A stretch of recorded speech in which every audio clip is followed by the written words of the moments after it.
Keenan, I'm ready to go. Go live, Keenan. Put these back. Keenan, go ahead and bring me up, Keenan.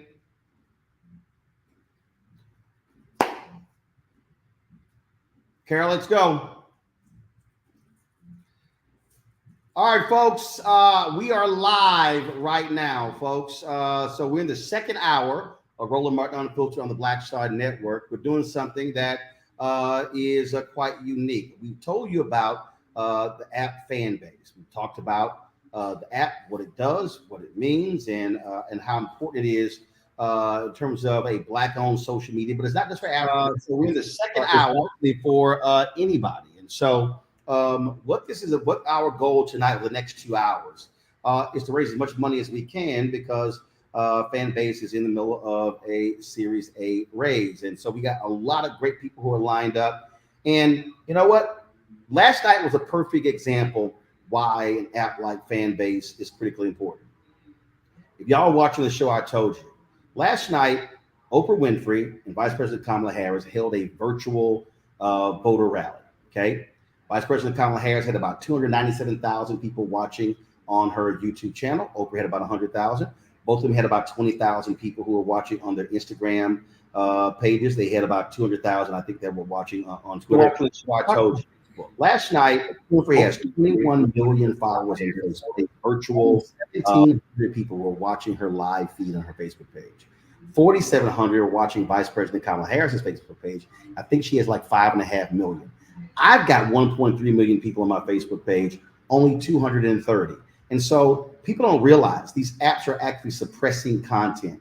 You're not actually reaching all of your people, but with Fanbase, that's a different conversation. What I want to do right now is bring in the founder and CEO of Fanbase, Isaac Hayes III, as we kick off this Fanbase Invest-A-athon. So Isaac, let's talk about why you wanted to do this tonight. I wanted to take the opportunity to converge the Black community and understanding the important place we are right now, the inflection point we are in technology and ownership and culture. Tonight, you're going to hear from some really amazing, knowledgeable people, people who are passionate about their community, investing. You're going to hear from Charlamagne. You're going to hear from Pastor Jamal Bryant. You're going to hear from Will.I.Am. You're going to hear from Tamika Mallory. You're going to hear from Candy Burris. You're going to hear from Ryan Wilson. You're going to hear from, so many people that understand where we are and their different perspectives of why this moment to invest in this startup and elevate this startup to the level of an Instagram and a TikTok by collectively using equity crowdfunding to insert our dollars into a company, use that app, scale that app to multi-billions of dollars, and then see what generational wealth can be created. So that is why I wanted to do this. Roland, first of all, being the person that's allowed us to do this. and giving me the opportunity to do this. I think it's amazingly important. And I want to thank you for allowing me to do this. I also want to earn your leisure. I want to shout out, I want to shout out, I hear something in the background. I want to shout out Earn Your Leisure. I want to shout out Real Life Productions. These are streaming live on Earn Your Leisure's YouTube, your YouTube, Real Life Productions YouTube, the Black Star Network, on Fanbase. We're on LinkedIn. We're on all these channels right now streaming live. So I want the entire world to understand about this and hear this message tonight. So before we go to you talked about the wealth creation part, I want to go back to the freedom for content creators. And you've done this numerous times where you've walked people through these things. So, but explain to people how these things work on these platforms where people think, oh, like I was discussing earlier, Cardi B has 165 million Instagram followers. Yeah. But Cardi B is not reaching 165 million. And what I talked about was, like, literally last night, Facebook deliberately suppresses news and political content, especially Black news political content. And we witnessed it last night. So although Oprah has 21 million followers, only 1,700 were watching on Facebook. And what's crazy is she's got 23,000 followers on YouTube, but had 100,000 people watching live. That's crazy. Yeah. No, I mean, well, content suppression is a normal practice for tech startups because they have to drive advertising revenue to themselves. So if you have 100 million followers on Instagram per se, you have the visual equivalent of the Super Bowl.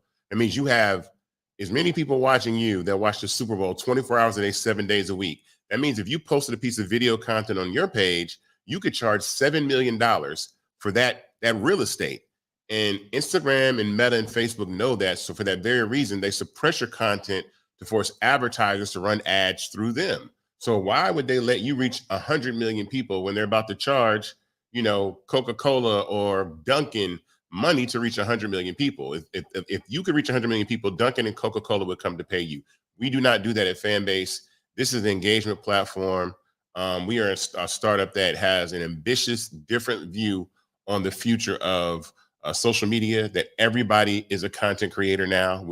It is not just the people that make the elaborate content. It's the people that actually chat and have audio conversations and leave comments and going back and forth in the DMs and in the tweets. That's all content because they're running ads in between all of that content that you make. So I don't care if you're posting photos of pizza or you're making a mini movie. We are all content creators now in this new space. And so we have to move to the point right now that we get paid for our content, we monetize our content and do that. And so for that reason, I founded Fanbase. And also I wanted to give people the opportunity to invest and own part of the company. So that is why we're doing this tonight. All right. So first of all, we got guests going to be coming in, but for folks who don't understand, who may have never even heard of Fanbase, as a matter of fact, I was having a conversation today with a media CEO, and I was trying to explain to him that all that Fanbase has to offer. I said it's a combination of Clubhouse, Instagram. I said, you can do all of these things that you have to go to several different apps to do. You can all do it on one with Fanbase. I mean, well, so we're moving to a point right now where people want the everything app, especially younger people, right? The younger generations of kids, they want the everything app. They want to not have to jump from app to app and figure out, how to monetize their content or how to have fun. And so I wanted to take, and honestly, some of these functionalities existed just based off the sheer fact that the platforms themselves did not respect the creators. Clubhouse did not respect the first million people that joined Clubhouse and allowed them to invest. And so I went to my CTO and said, we're going to build audio chat rooms like Clubhouse and X Spaces in the Fanbase. And we did. And we were the first app, still to this day. We are the only audio chat platform that allows users to be tipped while speaking on stage or in the audience, or in the chat room, speaking on stage or in the chat room. And you can create subscriber audio rooms for you to have those conversations. They do not do that on Clubhouse. They do not do that on X Spaces, and Fanbase automatically allows you to do that. And we have something called branded audio that's amazing and incredible. And you'll see a little bit more about Fanbase tonight. But I want to kick this thing off with a message about what Fanbase is and where we're going. This is our statement in the way that we move moving forward. So I want to start our program with this with our manifesto that really means a lot to what Fanbase is about. Bravery is not the absence of fear, but the ability to overcome it. We stand for those who defy suppression, who speak out, and those who walk the road less traveled. Everyone deserves to be seen and their voices be heard. We're sparking a movement, growing a community of creators united by the desire for freedom, choice, equity, and ownership. At Fanbase, it's all for one and one for all. We support each other to guide, promote, and uplift you in a place where you can unapologetically be yourself. A place where your voice, ideas, and creativity are not just welcomed, but celebrated. We are Black founded, minority funded, and supported by a diverse, inclusive, powerful community that believes in the strength of authenticity and individual choice. Regardless of success or background, we welcome you, the marginalized, the underappreciated, the successful, the superstar. We're for all who seek a space to express themselves freely, where they are rewarded for being their authentic, true self. We transcend labels because only we have the right to define ourselves. We are built for the brave, the culture, the creators, and for the future where everyone has the power to shape their own destiny, where all are empowered, voices are amplified, and freedom is embraced. For the first time, you have a chance to own the platform you helped make popular. It's a revolution, a movement in how we connect, create, and share. Everyone is a creator, and everyone has a fan base. Here, you can be you without limits.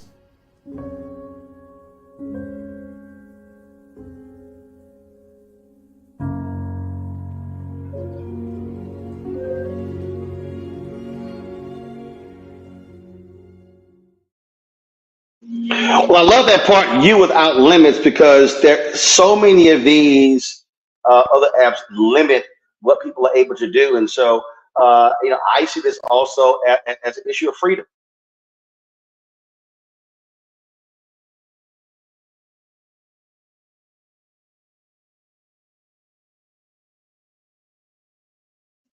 Isaac, I think you're on mute. Sorry. There you go. Yeah, this is our goal and our plan and our mission statement of how we plan to do that. Right now, if you're watching, you see this link on the page. You can go to startengine.com/fanbase to invest. The minimum to invest in Fanbase is $399, and you're going to learn a lot about that. You're going to learn about equity crowdfunding and investing and stuff like that all through the program. But I want you to have the information. So I don't want this just to be a conversation about just saying, hey, invest in this company. I want you to understand the why this is important and learn a little bit about the information and things that you may or may not know. So, we'll start with that. But I know that we have a special message from the mayor of Atlanta to kick things off. And I wanted to jump right into that. I went with Mayor Andre Dickens. Good evening, everyone. I'm Andre Dickens, the mayor of Atlanta. It's an honor to be here today to celebrate and uplift one of Atlanta's most innovative and impactful tech startups, Fanbase. As mayor, I've always believed in the future of our city is rooted in the creativity, drive, and entrepreneurship of our people. Atlanta is known as a cultural and economic hub, a city that fosters talent across many industries, and one that champions innovation. Fanbase embodies those very values. It's a homegrown platform that allows creators to connect, share, and thrive in a space where their talents are not only recognized, but rewarded. Fanbase represents the future of social media, where creators are no longer just a part of the audience, but they are stakeholders. This company is giving creators, especially those from underserved communities, a chance to build careers, generate income, and be their own brands without relying on gatekeepers or traditional methods of exposure. I want to commend Isaac Hayes III for his vision and leadership in making Fanbase a powerful tool for creative expression and entrepreneurship. This platform is more than just a business. It's a movement that speaks to the future of digital spaces, giving everyone, whether they're musicians, artists, influencers, or everyday people, the chance to build community, monetize their content, and take command of their futures. Atlanta has always been a city where innovation meets culture, and Fanbase is proving that this combination is not only possible, it's thriving. I'm excited about the future of Fanbase, not just because it's a great idea, but because it has the potential to positively impact so many lives, creators, businesses, and the communities that support them. The success of Fanbase is a win for Atlanta, and I am confident that this platform will continue to lead the way in social media space, both now, here, and globally. Thank you to everyone involved in this journey and to the creators who are using Fanbase to tell their stories and share their gifts with the world. Let's keep pushing forward. The future is bright, and Fanbase is proof of that. All right, Isaac. So we got a lot of people who are going to be joining us, different celebrities that have invested, other people. But for people, for somebody who's watching, and if they want to invest, obviously information is there. You got a QR code on the screen. You got startengine.com/fanbase. How much do they invest? Still on mute, Isaac. Huh? Can you hear There me? we go. Okay. Now you go. So you got to remember, your mic is on, but you got to hit that mute button on the StreamYard. Okay, I do. Okay, cool. The minimum to invest is $399. Our goal tonight, I said before, is to really increase, go to 15 million. We were raising 17 million. We've already raised over $2.1 million. So we're at 2.1 million. We'll go to the screen and show what's going on with the raise. So I tell everybody, go to startengine.com/fanbase. The minimum to invest is $399. But if you want to be specific, 25,000 people watching tonight, wherever they are, investing $600 gets us to $15 million. That's a lot. I know these platforms and all these people with, all these viewers and subscribers you guys have. Look, 25,000 people investing $600, and we raised $15 million for Fanbase. And so that is why, we're doing this tonight to really scale and continue to build this great company. And also, I want to remind people who are watching, because it always happens. Folks talk about, well, this is so a perfect example for me. Okay, I'm a Fanbase investor, I'm a Fanbase user, and so I like posting multiple photos. All right, so how do we do that? Can we do that? And so the functionality. I got to remind everybody. I remember when Twitter, when Facebook, when Instagram, when Snapchat, when Vine, all of those, they didn't have the functionality to then that they have today. I think wasn't Instagram initially videos like 10 seconds? When then was like, yeah, when they added I video. think Vine was what, 7 seconds or something like that? Yeah. I remember I had some people, they said, Roland, why aren't you on Vine? I said, because first of all, I don't believe in disappearing content. I said, I don't believe in creating content and it goes away. And so then when Snapchat was the same way, then Snapchat changed it where your content actually stayed there. I went, okay, I'll join that. It's still sort of the same thing. So you have to build up. All of these companies built up to where they are now, and that was based upon what they raised, how much was invested in engineers and technology, and the exact same thing with Fanbase. Yeah, I mean, our floor is the other app's ceiling. So our floor is the ceiling of, these other apps. So we kind of have to compete with these other platforms in ways that users expect. But we do an amazing job at that. The tech is solid. It's incredible. So I'm excited about that. I want to take people on the journey of Fanbase, and I want us to speak to somebody that really inspired me to first make Fanbase, and we can get into it and check it out. So here we go. All right. This is a special guest, probably the most important guest of Invest-A-athon. Ladies and gentlemen, I'd like you all to meet Ghetto Spider. What's up, man? Hello. How's everything going, man? Everything is going excellent. Now, for people that don't know, you are the reason Fanbase exists. I want to talk about that. You went viral dancing in a Spider-Man costume in a GameStop. Yes, that's correct. And you are from Memphis, Tennessee. Let's go. Memphis, Tennessee, all the way. So I shot you a DM. You asked me if I managed content creators, which I didn't at the time. But you were really adamant about us connecting. Yeah, that's correct. Yeah. So I got out that conversation saying, wow, like this kid's going viral. He had like 300,000 followers out of nowhere. It was crazy. I was like, he's having the time of his life going viral in this costume, but how does he monetize that situation? Right. And, I was like, yo, we need an app where people can subscribe to people like Netflix, because if there's a chance that Disney or Marvel didn't want you using the costume, you're an amazing dancer. So I wanted people to be able to have an opportunity to monetize their content. And I don't think I had to talk to you for like an entire year. I really jumped into building Fanbase, and came back and told you about, you know, what Fanbase was about. So subsequently, you became a Fanbase investor. Yes, I did. I think, was it the same year or the year after? I'm not sure. It was pretty quick. I mean, I just thought it was amazing that, you know, I built this platform for content creators.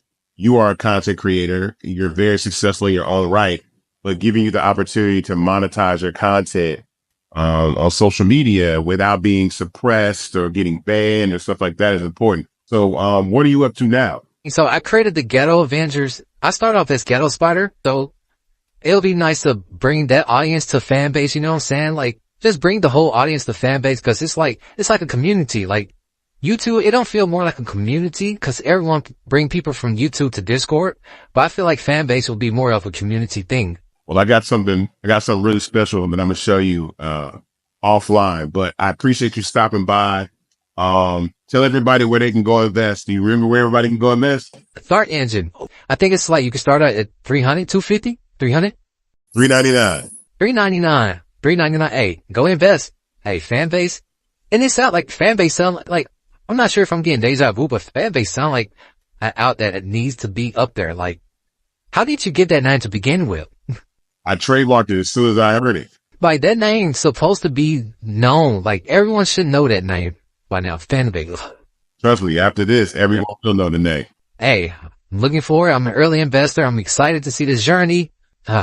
Let's do it. Thank you very much, man. I'll talk to you later. I talk to you later. Thank you. All right, man. Appreciate it. Hi, I'm Isaac Hayes III, founder and CEO of Fanbase. Fanbase is a free to download, free to use, next generation social media platform that allows anyone to have followers and subscribers on the same page. Fanbase was built through investment dollars from equity crowdfunding from the Jobs Act. People just like you help build Fanbase, and we're looking for more people to help build Fanbase. We are currently raising $17 million in a Regulation A crowdfund on Start Engine. We've already crossed $2.1 million, but we're looking to raise more capital from people just like you that deserve the opportunity to invest in early stage startups without having to be accredited investors. So right now, I'd like you to go to startengine.com/fanbase and invest. The minimum to invest is $399. That gets you 60 shares of stock in Fanbase right now, today. And then use Fanbase to connect with friends, grow your audience, and be you without limits.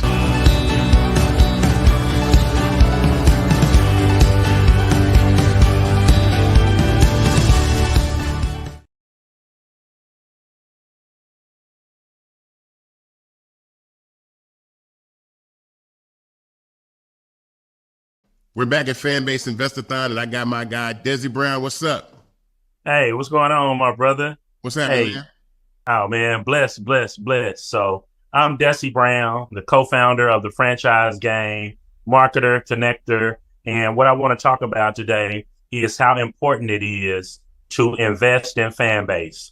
As a creator, we always are blowing up the other social media platforms, never to have an opportunity to actually invest back into the platform.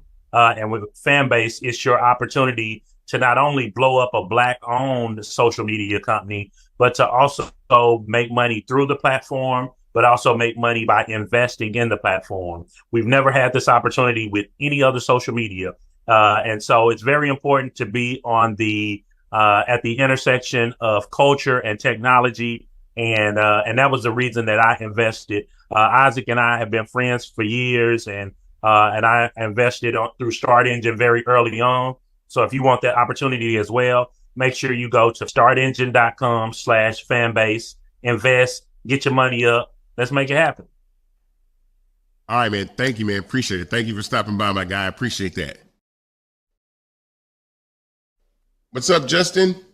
What's going on, man? How you doing? I'm good, man. Ladies and gentlemen, this is Justin Dawkins, a good friend of mine and one of my tech senseis that taught me about the tech industry when I first got started. How you doing, man?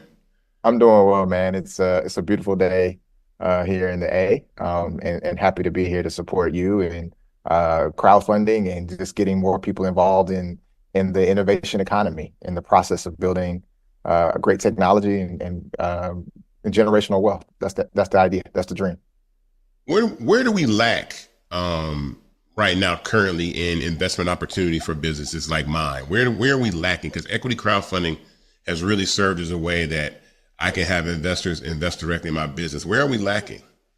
Yeah, I think equity crowdfunding to me represents an opportunity to get everyday people involved in the innovation economy and get them involved in investing and helping to build local startups. Every startup that you've ever seen started out locally, started out with like a local group of people, whether that was in San Francisco or Boston or New York or here in Atlanta, and then it grows. And I think we miss that because we see the headlines, we see the Forbes list and the New York Times or whatever the case may be. But every movement starts with a small group of people, and equity crowdfunding represents that. And not taking advantage of that really, really misses the boat, misses a tremendous opportunity to get involved, A, early, but then B, to be much more instrumental in how a company grows and really helping to shape what it looks like as it grows. And so there's a lot of missed opportunity. A lot of great businesses are underfunded, under-resourced. And so equity crowdfunding and even some other tools I think are great options, especially for a lot of startups and businesses that may not fit squarely into venture capital models or other equity models. I'm gonna put you on the spot. All good. Think about Fanbase. Now, as someone that came to you and said, hey, I want to build an app, and we built one, tell me what you think about what we've been able to accomplish. Well, first of all, I would say what you and the team have built over the years is just phenomenal. The technology is not easy. It requires a lot of intentionality, a lot of smart people around the table, obviously great engineering and design talent.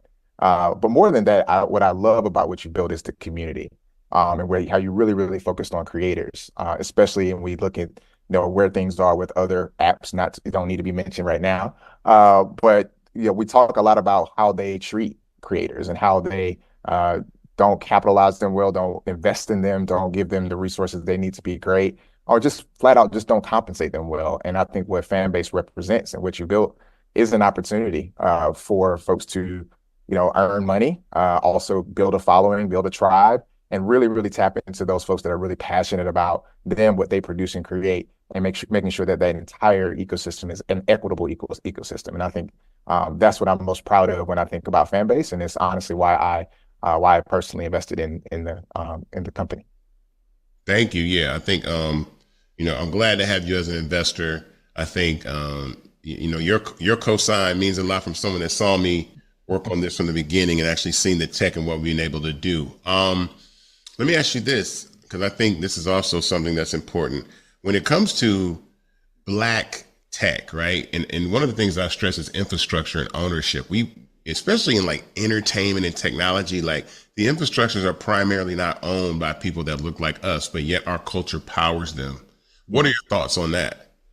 I think you hit the nail on the head. One of the things that makes the culture wonderful is that we are really great at building brands, telling stories, connecting.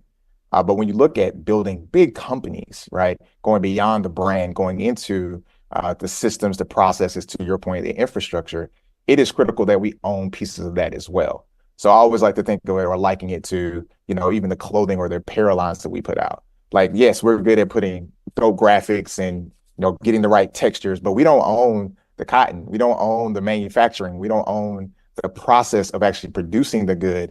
So we're really great at brands, and that's amazing, and we can continue to do that. But yes, we should go, as we like to say, go vertical. We should start looking at supply chain. We should start looking at owning our technology and the other things that make up the platforms in which we can produce more and more and more businesses, more brands, and we actually own more of it, which gives us really I think the power that I think we all want as a community. Thanks. Well, I appreciate you, coming through the Invest-A-athon. This is something that's never been done before. This is kind of different. I think this can serve as a model for us to continue to support each other and build businesses. So I appreciate your support. Let everybody know where they can go invest. Oh, that's easy. Startengine.com /Fanbase. Get in early. It's time. It's time to take off. I think we're in a wonderful transition as far as our economy, as far as the creator economy. And I think Fanbase is poised and in the right position to take full advantage of the moment and really enable creators as well as investors. And I think we can win together. Looking forward to it. Thanks, man. Well, thanks for stopping by, man. I appreciate it. Of course. Anytime. Appreciate it. Shout out to the whole Fanbase family, all the investors, everybody that's tuned in having this conversation. My name's Ebro. I host the morning show in New York City, Ebro in the morning, drive time. Also work at Apple Music as a host and do other work inside Apple Music as the global editorial head of hip hop and R&B there. And, a lot of content gets made by me, my team. And when I saw Fanbase was, being in a position to accept investors, I decided to invest and support, because we all know that Black content and Black creators set the trends. Some of the most engaged with content on the internet and on media platforms. And so with the company Fanbase positioning that as a priority to make sure that Black creatives and their content gets monetized and they get credit for it and they can build their businesses, I felt like it was a no-brainer for me to make an investment and participate. So I was honored to do so. I hope to do more as the technology grows and more tools become available for creatives. I plan to engage a lot more. So let's keep pushing. Let's keep sharing the message. And let's keep growing this thing. Now is a great time too. I think there's a lot of transition taking place in tech and in content. And so, let's keep pushing forward. Thanks for having me. Welcome back to the Fanbase Invest-A-athon. My next guest is someone that is extremely important to what we're doing at Fanbase and our partnership with HBCU students in the Black community. I want to welcome Dr. Lisa Herring, the director of Propel, to the Fanbase Invest-A-athon. How you doing, Lisa? What's good? I'm fantastic. It's so happy to be here with you today and excited about this time together. I think that and most excited about our partnership with the Propel Center and with Fanbase. So let's talk about that real quick. Like, what is Propel for people that don't know Propel? And then we'll talk about our partnership. Yeah, so for the last year, I've had the pleasure of serving as president of the Propel Center, and the most frequented question that's asked is, what is the Propel Center? So with clarity and with great excitement, the Propel Center is the nation's first innovation tech hub uniquely designed to support our country's historically Black colleges and universities. The follow-up to that is, so what do you mean when you say an innovation tech hub? So what we mean very clearly is that as an innovation tech hub, we interface with all of our HBCUs across the HBCU ecosystem by way of connecting with scholars, our students, with faculty, and of course, with the institution at large. We provide upskilling opportunities for our scholars at the Propel Center, those who have an interest in careers that may not always be top of mind, but are top of mind as it relates to the workforce. So that can be AI, arts and entertainment, cybersecurity, critical partnerships that then also allow for us to prepare a space for our students to go into internships and apprenticeships. We also, Isaac, prepare and provide for our scholars micro-credentialing and upskilling opportunities in these fields, while simultaneously working with faculty to do professional development with them. I'm really excited about this because, right down the street from our new headquarters right now, you guys are going to build the Propel Center, which is a HBCU innovation hub for all the HBCUs in the United States of America. Tell everybody about that. Yeah, so when Apple and Southern Company invested approximately $50 million into the Propel Center back in 2020, it was done so as a result of what most of us know as a reaction to the George Floyd murders. Both Apple and Southern were not only intentional, but also very proactive in taking a stand with their investment, particularly under the area of racial and equity and social justice initiatives.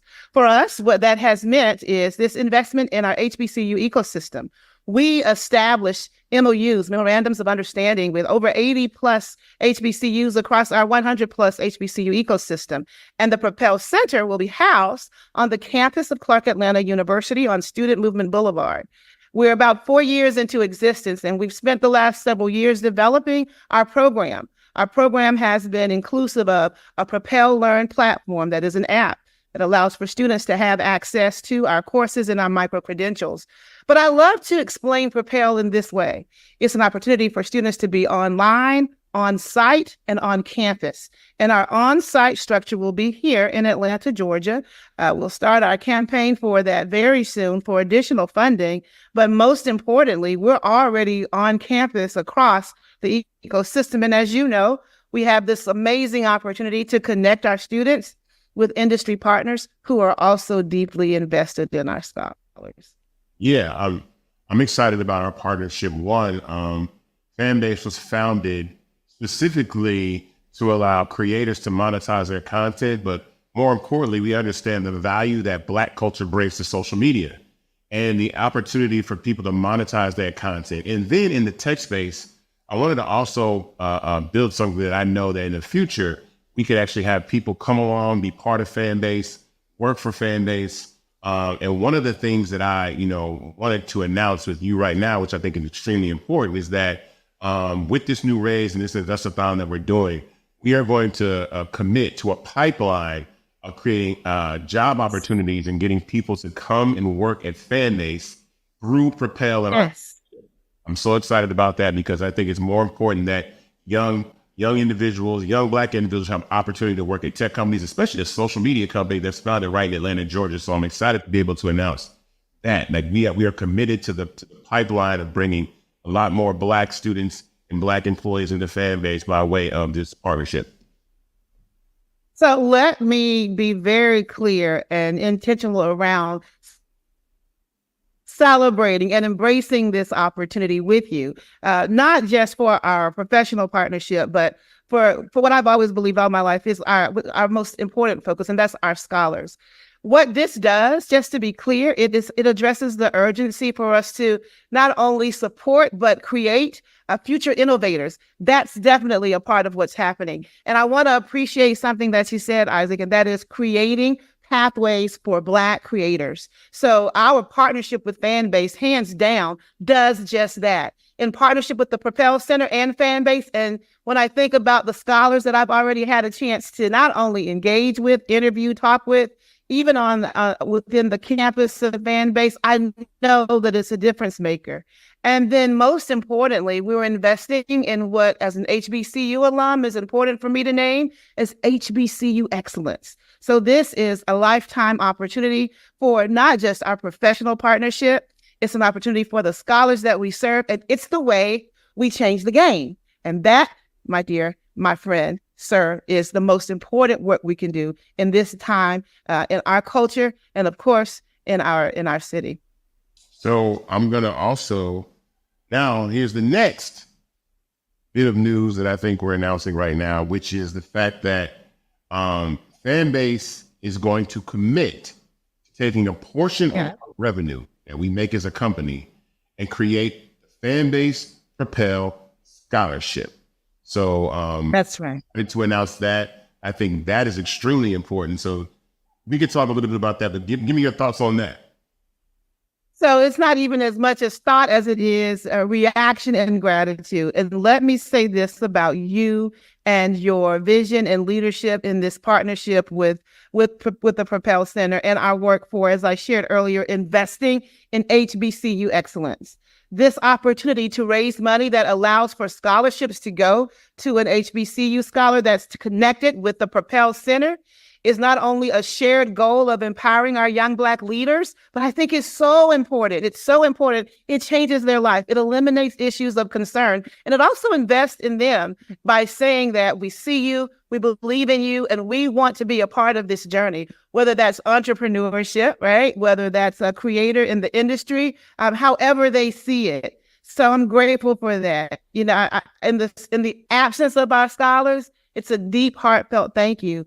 And in the thinking about our future, this is the way we come together and make a difference in the lives of our Black and brown community, but especially the scholars that we're very focused around supporting. This, sir, is a game changer. So we're deeply excited. We need like a drum roll, right? Can I do like the virtual drum roll or kind of the loud applause, something to that? Yeah, some theme music around it. It's amazing. And I want it to be clear. It is also a collaborative vision, and it speaks to the call to action, where now more than ever, we all have to do something to be able to say, not only do we support our HBCU community, we're deeply invested in it. And this is a testament of true investment.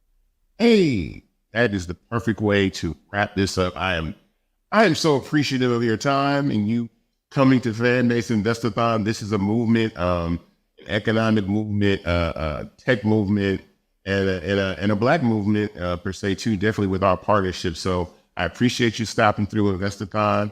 I'm excited that you're here. I can't wait to work closer together.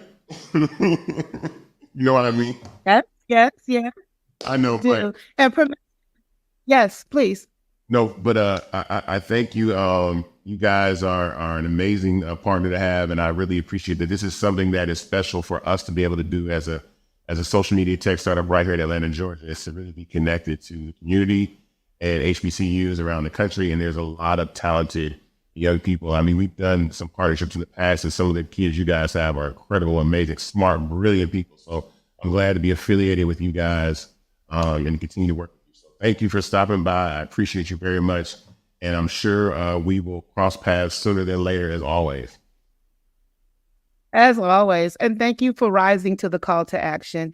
What you're doing is, as I shared earlier, it's life-saving for our scholars and our institutions, quite candidly. And the Fanbase and Propel partnership, I know for certain will help advance equity in tech, and that we are going to together help launch the next generation of creators with the tools that they need. And again, in their absence and also in their presence at the Propel Center, we thank you and we thank Fanbase. Thank you very much. Thank you for stopping by. Always. Okay. Back to the Fanbase Invest-A-athon. Right now, I have Mr. Jared Albritton, host of the Big Tech Energy Podcast. This man has been in the tech space for almost 20 years. He is a Fanbase investor, but I definitely wanted to get his voice on this Invest-A-athon to talk about the importance of Black tech and owning equity in tech startups. I'll let you take it away, man. Yeah, man. Isaac, really appreciate you for having me on. Really excited about this next round of investment. Really excited for the people that are watching this to have a chance to make history and also become part of a huge Black generational wealth creation event. Once this company, goes public, it gets acquired, whatever the case is going to happen in the future. But just a little bit about my background. I've been in tech since 2006 and primarily in the startup space since 2010. And, as part of being in the startup space, one thing that's really important to me is equity, because equity is the type of thing where somebody like a seed investor at Uber puts in $5,000 and then once they go public, makes 24 million. These are opportunities that our community typically gets left out of because we don't meet the requirements or we're just not in the right rooms, in the right spaces. So for this opportunity, I'm really excited that you are in the right space. You do have the opportunity. And not only can you invest, but you can also have an impact on how this investment grows in the future by sharing to people to join Fanbase, to create clubs, to make content on the app. And so how I discovered, Fanbase was, I was on this app called Clubhouse, where I was basically helping people break into the tech space and building a huge audience, but I'm building an audience for a platform that I have no ownership in. So when I saw what Isaac was doing with Fanbase, I jumped right in, invested really early. Since I've invested, I think my investment has increased 5-10x, something to that effect. But that's only just a small amount compared to where I see it going in the future.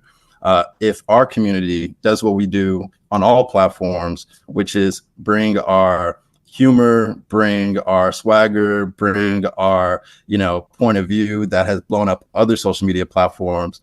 If we just go ahead and do the same thing, Fanbase is absolutely going to be successful.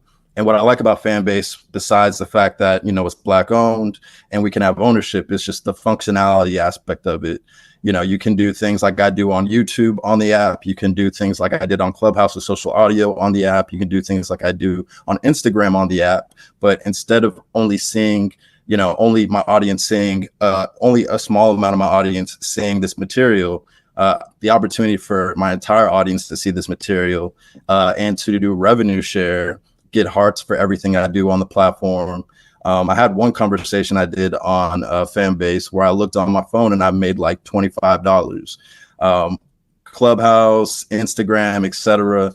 Never really had that happen. Never had that opportunity. So just thinking about once the app has millions and millions of more users on the app platform, there's no toggling down of the algorithm like you see on Instagram and other platforms. I can envision myself going live on Fanbase and making $1,000, $2,000, $10,000, $50,000. The sky's the limit. So if you're not a user of Fanbase, highly recommend that you use it. But if you're not an investor in Fanbase, this is your opportunity to get in right now before the price goes up, like Fat Joe said.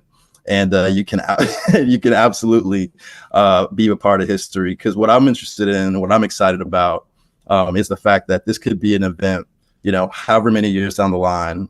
You definitely want to be patient with this investment. Don't think it's going to happen overnight, right? But when it does happen, this is going to create so many Black millionaires. And what that's going to be able to do for our community is incredibly huge. I mean, shoot, if only I think I did the math before, if only 600 people, if 25,000 people invest $600, that's $15 million right there. Just 25,000 people, $600 each. And we could raise $15 million right now, pump it into the app, and then all of the things that he's going to do from a tech standpoint that I heard about that I can't share. All I can say is I'm really excited. And I really hope that you jump on this opportunity, because if you don't, and you see the company get acquired or go public or whatever that event is, you're going to be kicking yourself. So jump into it, get involved, spread the word about Fanbase. And yeah, when it comes to ownership, that's all that matters in this world, to be honest. And this is an opportunity to own something and be a part of history. So yeah, man, that's my passionate appeal to everybody in the space.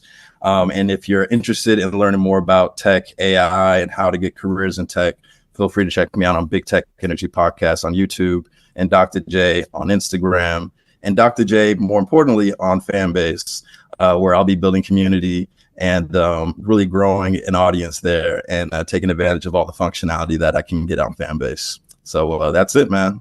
Any questions? No, man, that's it. You said it perfectly. I got one question for you. Where can they go invest? Yeah, so if you go to startengine.com/Fanbase, startengine.com/Fanbase, that's where you can get a piece of this pie that's going to be worth a ton of money in the future. So that's where you need to go. All right, man. Well, thank you very much for stopping by Invest-A-athon. I appreciate you. I know you're busy at a conference, you're doing your thing, but I'm glad you took the time out of your day to stop by the Invest-A-athon for Fanbase. This is really impactful and powerful. I appreciate you, and I'll see you soon, man. All right? Sounds good. All right, my guy. Thank you.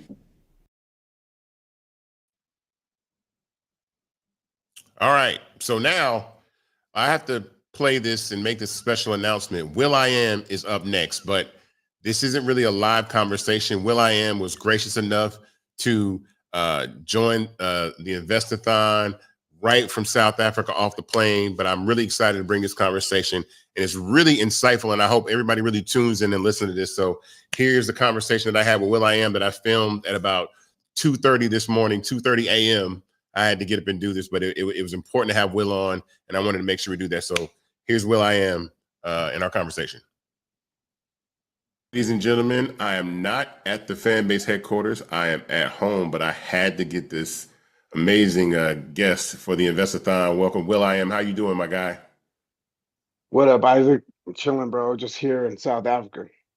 First of all, I want to thank you because, when I reached out to you about this, you were saying, I think I'm going to be in South Africa, but let me check. And the fact that you got right off the plane, made time to do this, I really appreciate you for that. You are someone that I extremely respect in the space of technology, especially what you're doing with AI and all the amazing things that you're doing. I want to ask you, when it comes to technology and Black culture, where are we lacking? Why do we need to own infrastructure and technology as Black people? I could say, we right now, everybody's at the same starting point. There's some people that are further ahead, the obvious ones, but for the majority of folks, we're right, we're all in the right place because in the past, everyone wasn't equal like this. And so there's people listening to this right now and be like, what are you talking about? How can you say we're equal in this? I'm coming from an optimistic, competitive perspective. And when you want to win, to have a underdog, I'm way in the back mentality. I don't want to have that mentality. So I like to project where I am creatively. And creatively, we are far beyond. And because that's what it's going to take for us to truly dominate in this new renaissance that we're in. But by saying that we are all in the same starting place, we are all in the same starting place because there has been a reset. This AI stuff is going to reset how businesses are ran. It's going to reset how people are educated. It's going to reset how, going back to how businesses are ran, there's going to be a lot of jobs that are going to be rendered obsolete with this new renaissance, but it's also going to create a whole bunch of new jobs, a whole bunch of new industries. And the folks that are going to create that are the creatives and folks that have massive imagination. And our community has massive imagination. More importantly, our community has a lot of unsolved problems, and we could solve those problems ourselves. And when we solve those problems ourselves with our massive power of imagination, that's going to catapult us in a realm and a vibe that we haven't seen. It's a whole new jump off. It's similar to the third industrial revolution, early 1900s, late 1800s. We are at that right now as far as how the world is going to change. And if you're creative or hyper creative, let's get creative. Let's compete. So with Fanbase, and I also heard you speak about Fanbase. I didn't even know you talked about Fanbase when you were on The View that one time, and I was like, Will.I.Am knows about Fanbase? Like, this is crazy. But how important is it that we own technology? Like the goal of what I'm doing right now is the fact that I'm creating the opportunity for people to invest and actually have equity in a tech company at an early stage, which we didn't really have a chance to do. So how important is that? Okay, I was talking about Fanbase the other day. I talk about Fanbase a lot in interviews, or when I'm talking about these mega companies, the very few mega companies. And there's nothing wrong with competing with giants. And if you think of I don't know how many other Instagram alternatives there is. And there's one that I know of that just so happens to be Black owned, and that's Fanbase.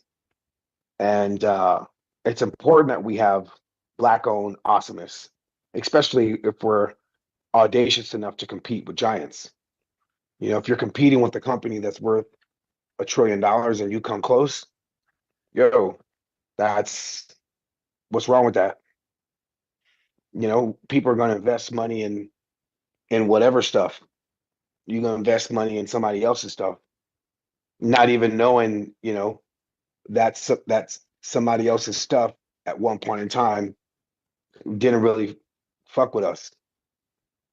So, you know, in this renaissance that we're in, I think there's going to be few big companies. Wait, there's already a few big companies, but I think there's going to be more small companies than there are a few big companies. Like the idea of having like a big company with a lot of employees and there's only a few of them making all the money. I don't think that's what tomorrow looks like. I think tomorrow looks like giant small companies, like a lot of them, because there's a lot of people on the planet. And Fanbase being, you know, an alternative that has a business model that supports creatives, you know, and folks to have access to their reach. That's an awesome thing. And it's even more awesome that it's Black owned. I'll take that compliment any day. So right now, we are raising $15 million. Our goal is to raise $15 million. And I think that with that, it's going to give us a 3-year runway to really compete. You know, a lot of times Black companies don't get access to capital through VCs. I mean, less than 0.5% of all dollars went to Black startups last year. And so equity crowdfunding, which is what I've been able to do to raise capital, this is the only shot I got. What do you think about equity crowdfunding? How do you feel about that? How do you think about funding our own business, even other types of businesses with equity crowdfunding? How do you think that can help build Black business in a way that's been difficult? Okay, I've invested in AI companies. I've started AI companies. I've sold AI solutions. And then I've, you know, I have a foundation where we serve the inner city. I started in the projects that I come from, and I started with 65 students. And, you know, in 2008 to now we serve 15,000 students. And raising money for AI versus raising money for HI, human intelligence, to get Black and brown people up to speed, it's hard.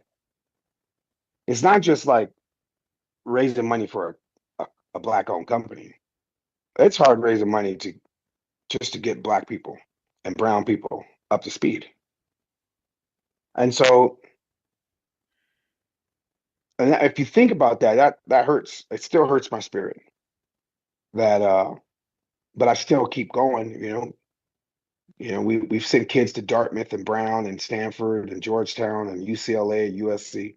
We have amazing, you know, scholars that are going to school for engineering and computer science and synthetic biology. That all come from my neighborhood. But we got some hurdles and some barricades that were thrown at us. And really, at the end of the day, you know, our spinning power, our cool making, you know, our situation at this point in time, you know, we could get ourselves out of this if we supported ourselves, especially in this renaissance. It's going to take our, you know, uncles, our aunts, our mothers, our fathers to, you know, our next door neighbors, our friends, our cousins, our grandmas, our grandpas. You know, it's going to take us all to help us all out. We are our own cavalry at this point in time, especially with this new tool that we got. And so I know firsthand, I got a company, FYI.ai. It's hard raising money, especially in this climate. We're in a recession. People ain't investing like they used to, especially in Black and brown businesses.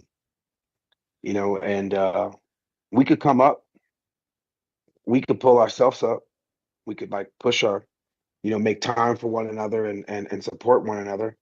That's why when you were like, yo, I'm doing this thing, I'm like, yo, I gotta show up.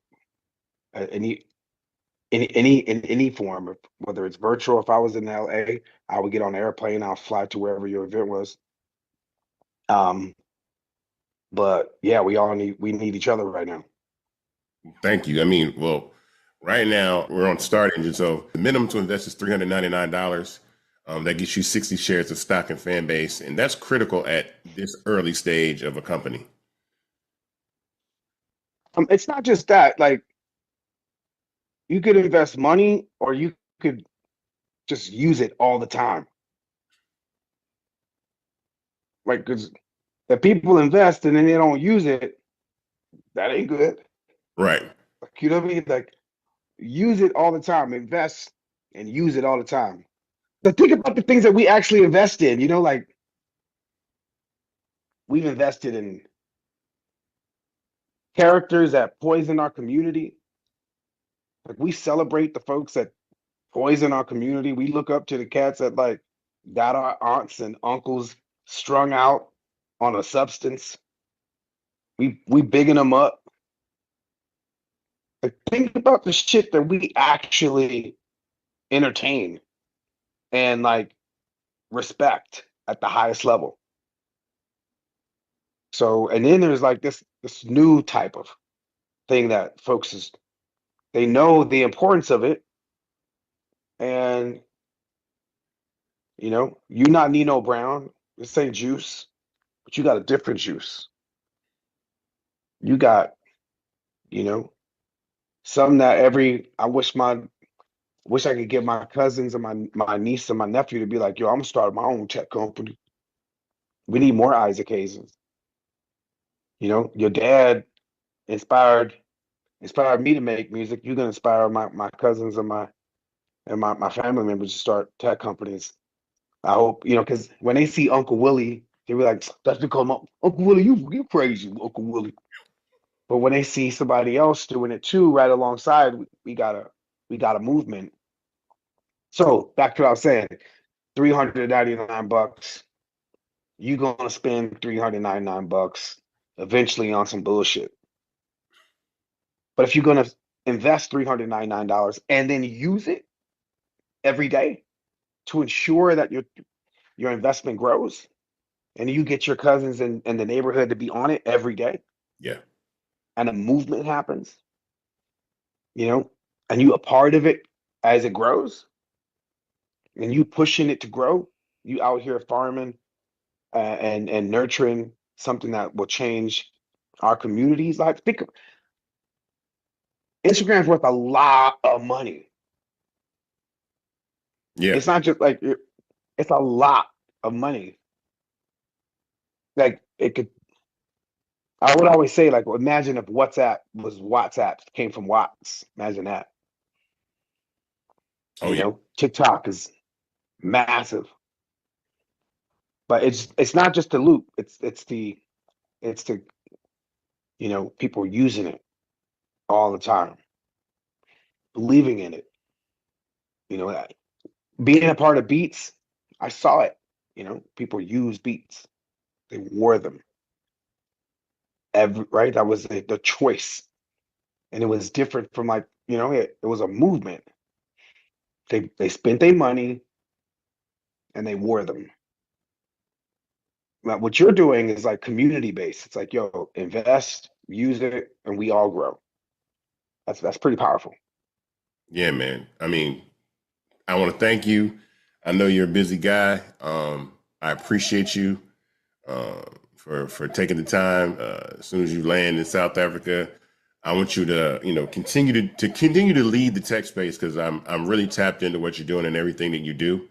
We are allies in this tech space together, and I value your friendship and your mentorship and your experience very much. But I want to thank you for taking time to join us at the Invest-A-athon. Thank you. And check out FYI.ai, all the folks listening to this. That's my company. Yep, we in the thick of it. Getting ready to deploy our tech across, amazing hardware, partnering up with other companies as well. But salute Fanbase.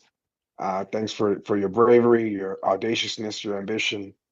Anything I could do to help, I'll be there. All right, peace out, bro.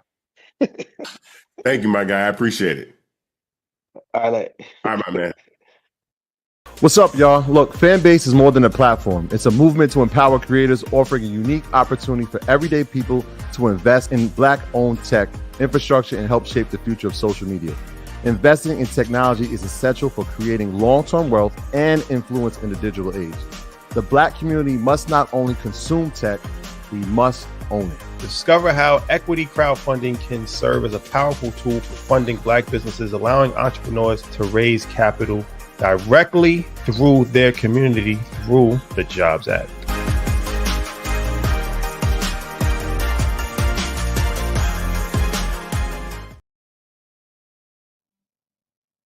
I'm back. We're back on Invest-A-thon. Coming up next, I think we have Tamika Mallory. Is she available? If not, we can go to Pastor Jamal Bryant. If Tamika's here, let's go with Tamika. But if not, let's go with Pastor Jamal Bryant.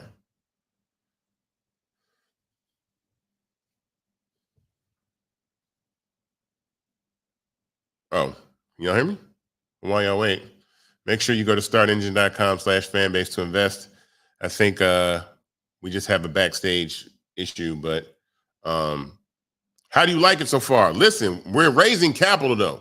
I wish y'all could see the screen. We are raising money. We raised probably about $50,000, like really quickly. Like I think we raised about $50,000 in the first, 30 minutes or so, whatever, doing this. So it's running up. Go to startengine.com/fanbase right now and invest. Tell your friends, share these links, share your YouTube links. Like take these YouTube links, throw them in your group chat, tell all your friends what's going on.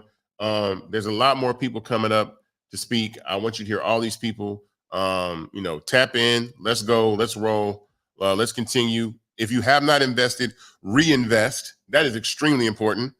It helps us scale, and we're at an inflection point. We have to really take advantage of this moment to do this. So, let's roll. Where are we at now?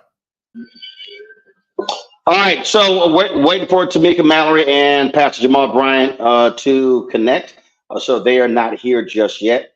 And again, for folks who may have just started tuning in, this is the Fanbase Invest-A-thon.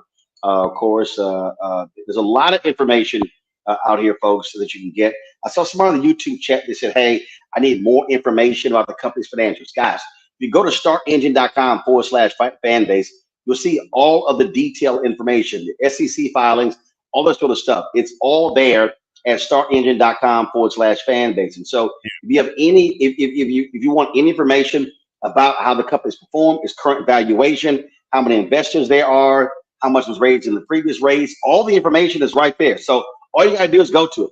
You're gonna simply go to startengine.com/fanbase for that information.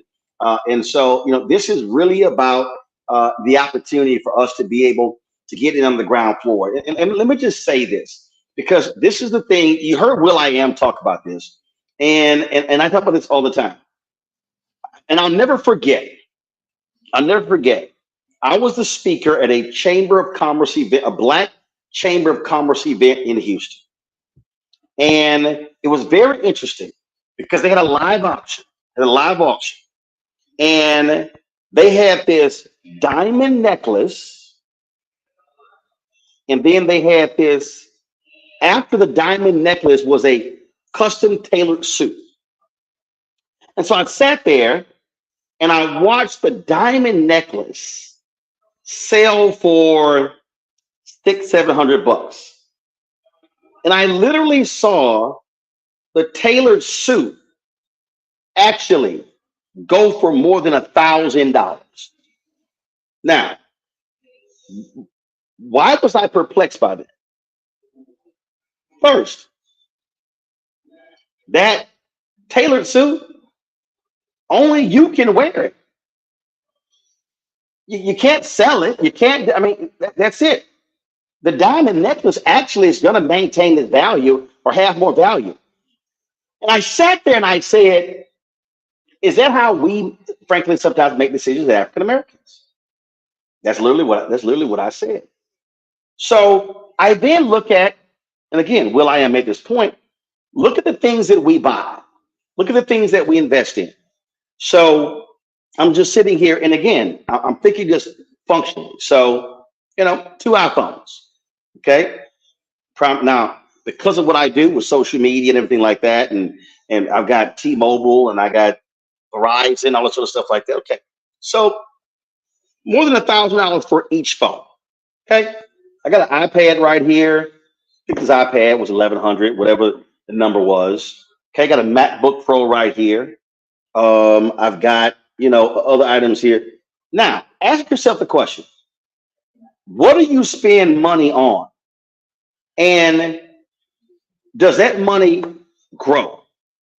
Meaning, is it going to grow? Can it actually blow up? That's how you have to think. And I'll never forget the conversation that, and I wish I had pulled the video up. Magic Johnson. Magic Johnson was offered $1 million from Converse to sign with Converse, and he was offered Nike stock. He was offered Nike stock. And I'm gonna pull up. I'm just gonna say Magic Johnson. Give me 1 second. Magic Johnson and Nike. Okay. So it was 1979. Nike was not Nike then as it is now. Still, Nike did not have the money to pay to give folks big salaries. But he offered Magic Johnson stock. Magic Johnson turned the stock down to accept the Converse cash. Had Magic Johnson, and this is a story from August 10th, 2023 in Sports Illustrated. Had Magic Johnson not turned the stock down, the stock that Magic Johnson was offered last year would have been worth $5.2 billion. That means Magic Johnson would be the second richest African American in the country. But Magic said, we didn't have anybody in my family who had stocks. We didn't know anything about that. He said Converse was well known, took the cash. And that right there speaks to what happens a lot of times with African Americans. How we're not, frankly, from a cultural standpoint, because we've been shut out of these things for decades, for centuries. We don't think in terms of stocks, equity, and things along those lines. A lot of it's cash right now. Isaac has talked about African Americans who are huge on Twitch, who are huge on other platforms, who are getting paid very well, but they have no equity. They got no equity. 50 Cent was at Invest-A talking about that.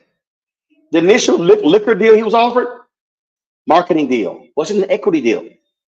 Diddy had a marketing deal, wasn't an equity deal. When companies get sold, guess who gets paid? The owners, those with equity. So this is about you having an opportunity to, on the ground floor, get equity in a technology company, and in technology is the space where most wealth is actually being built. Isaac tells his story all the time, and Isaac, I can't remember his name. And again, people think, oh, big money. You tell the story of the guy who invested just $5,000 in Uber, and when Uber went public, his $5,000 investment was it 24 million? Yes, it was $24 million. So he just put in $5,000. Yeah. There's somebody watching right now. You literally spent $5,000 on a vacation. Yes. I'm not saying don't go on vacation. But what I am saying to our people, we have to make decisions on what are we spending our money on today and what it could mean down the road. I can't wait until Jamal Bryant is here. He's here. He's here. Pastor Jamal Bryant is here. Yeah. All right. Bring that cap up. Back in Invest-A-athon. You got him? For Fanbase, I got Pastor Jamal Bryant. How you doing, Jamal? What's good? Man, I'm super duper excited to be with you, and all the more. It's got to be serendipitous or divine timing. I am talking to you live from Tulsa, Oklahoma, on Black Wall Street. Now, here's what's crazy. Yeah. I'm a pastor of a church, but before I was a pastor, I worked for the NAACP as the National Youth and College Director. And I need you all to hear something so critical. The Klan, the government, has never bombed an NAACP office, never bombed an Urban League office, never bombed a Rainbow Push office, never bombed a National Action Network office. The first time America ever bombed itself was right here in Tulsa, Greenwood, because it was Black economic power. Their greatest fear is that we understand how strong we are economically. We are, Isaac, the 11th wealthiest nation in the world, and we got nothing to show for it but shoes and bags. When you and I were talking a couple of months ago, and you shared with me, if you could just get our own people to invest in Fanbase, it's going to be absolutely revolutionary. I need you all to understand something so critical, that the next step after civil rights is civil rights. And those civil rights, hear this, are coming through technology. This is an economic boom that all of us have got to be a part of. Benjamin Mays, former president of Morehouse College, said, you got to run faster or you're forever left behind. Do you know how many people wish they could have invested in Apple? How many people wish they would have invested in Dell? How many people wish that they would have invested in Microsoft and they missed the opportunity? I don't even know whether it's divine timing or Isaac was just in the spirit realm. But the reason why this week is so important for us to be a part of Invest-A-athon is 15 years ago this week, Mark Zuckerberg bought Instagram for Facebook for $1 billion. Do you think that he regrets that investment? Not for one moment. Your greatest regret is not what you do. Your greatest regret is what you don't do. And so I want all of us to be a part of a fan base, that this gives us an opportunity to not be consumers, but to be investors. I know this is hard. Isaac, when I give you this, you can have a nosebleed and gonna need a nap for 20 minutes. It's hard for you to do it because 86% of Black people don't own a single piece of stock. So when we're talking about investing, I might as well be talking in Swahili, Arabic, or Hebrew, because you don't even understand what it means. Let's not live for today. Let's live for tomorrow. So I am giving the challenge for 25,000. How many are we challenging? 25,000 people. Yeah, 25,000 people to give $600 and change your future, your destiny. I don't want you to think about Fanbase. I want you to think about your future. I want you to think about your legacy that you're leaving behind. Isn't it amazing that Prince had no estate planning? Aretha Franklin had no estate planning. Michael Jackson had no estate planning. And so the state had to come and make a plan. For you to invest in Fanbase says everything that we need to know, that you're concerned about your children, concerned about your legacy, and concerned about the future. 92% of Black people, and I'm finished with data, I'm finished with stats, 92% of Black people don't know the names of their great-grandparents. And they don't know the names of their great-grandparents, drum roll, because they didn't leave them nothing. We at the funeral fighting over earrings and a stole, and mama wanted me to have a lamp. Because we've not made a real investment on how it is that we're doing it. I've been walking the street here in Tulsa. It is the 102nd anniversary of the bombing. And I came up this week because I wanted to see it. And because of one of our family members, the Bryants, owned a dry cleaning on this street. The Bryants was before the Jeffersons. We was moving on up. And I wanted to make sure that I remember not only our legacy, but those who don't know their history are destined and they're doomed to repeat it. Some Baptist preacher, the doors to the church are open. The ushers are coming now. I'm passing the gold plates. I need 25,000 of you all to partner with me to make an investment to the future. What's the website, Isaac, that we're supposed to go to? Startengine.com/fanbase. Yeah, startengine.com/fanbase. /fanbase. Ask that you all would do it. And I need you to do something a preacher never tells you to do. You ain't never heard this in church. I'm telling you to start a rumor.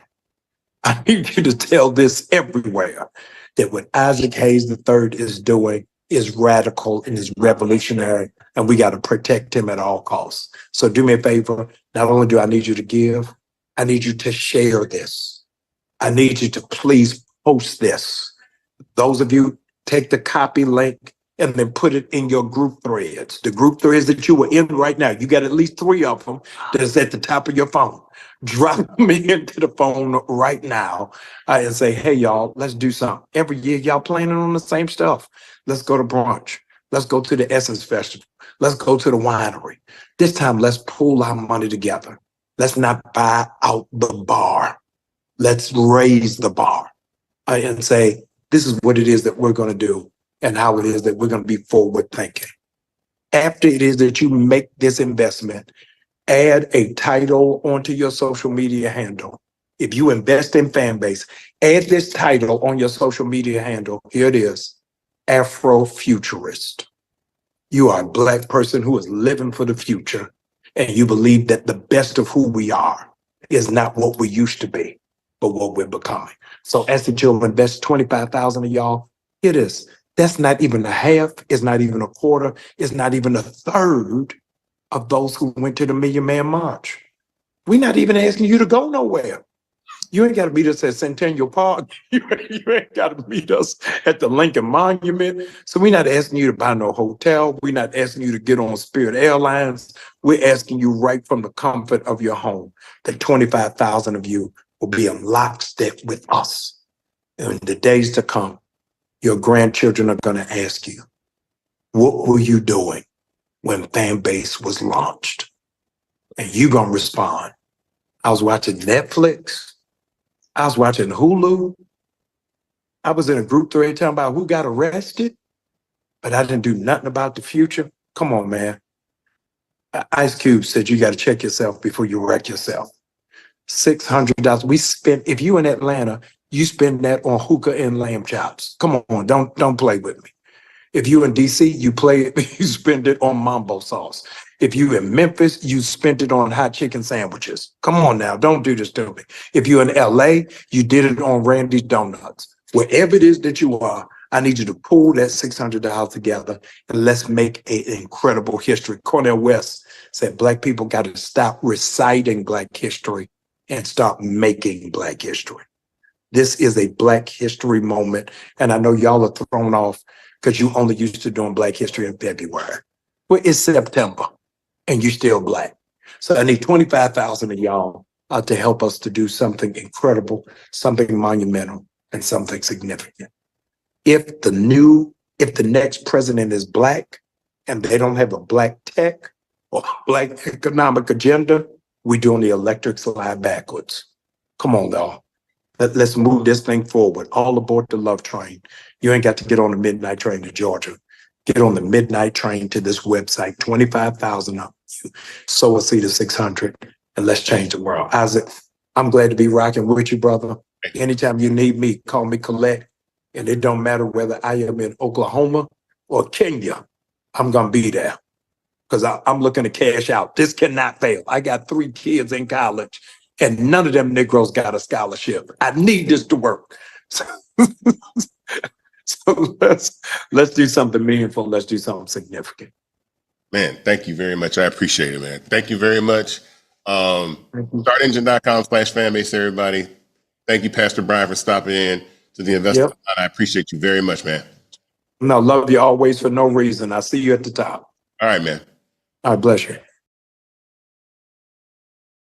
We got a couple of great guests coming up, but I thought Jamal was gonna tell the story, but he didn't. I'm about to mess y'all up real quick. Herb Kelleher, if y'all don't know who that is, co-founder of Southwest Airlines. Jamal's daddy was the bishop, the AME Church in Dallas. Herb, y'all, I'm about to mess y'all up. Herb Kelleher approached Jamal's daddy about joining the board of Southwest Airlines. Offered him stock. His daddy turned it down. His daddy was like, I don't know about airlines. That was a second company. I can't remember it. I don't know if it was Blockbuster. There was a second company, same thing. Jamal said to this day, his mama want to smack his daddy. Why am I saying that, y'all? I'm telling you. Why am I saying that?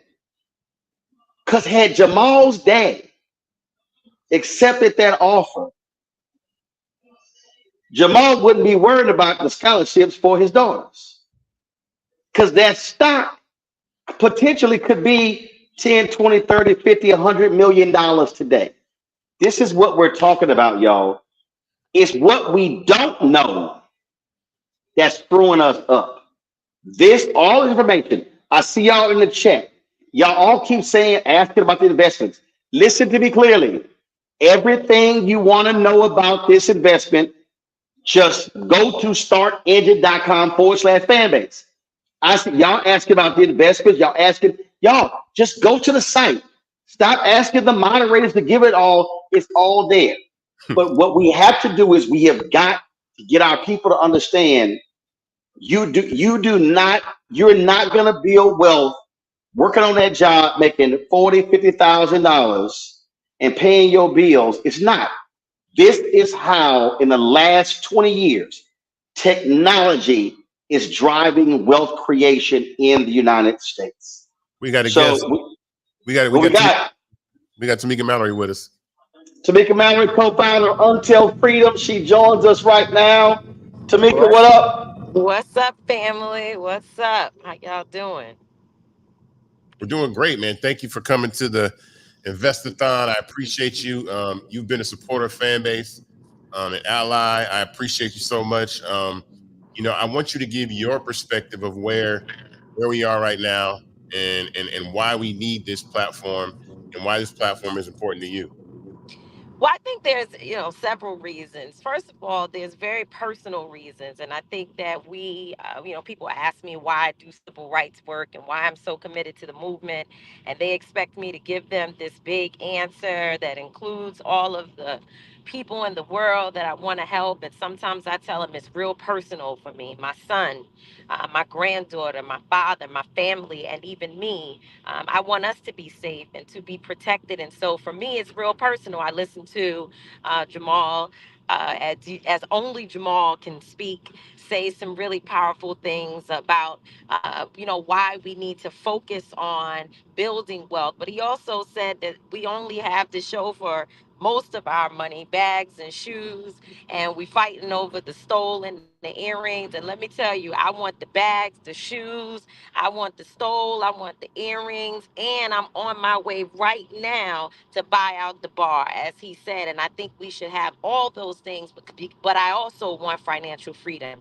I also want to make sure that my family, that I am able to leave them something, and that they do know my name, and that they can remember me for more than just being out in the streets protesting and organizing our people. That is important, but it is also important for us to organize our people to be able to sustain ourselves. You know, I, in my heart of hearts, am an abolitionist. I do not believe in having police and outsiders providing public safety for our community. I believe that we should be providing our own public safety, and that most of what happens in terms of holding our people accountable should be done within the community. But that cannot happen if we do not have an economic engine that will help us to sustain a model, that will help us to pay for what it looks like to canvass our communities, to have the types of programs necessary for our people to be safe, to be whole, and for our people to be educated so that we can get rid of food deserts and all the things that's happening around us that creates the unfortunate circumstances where police are even needed in our communities at all.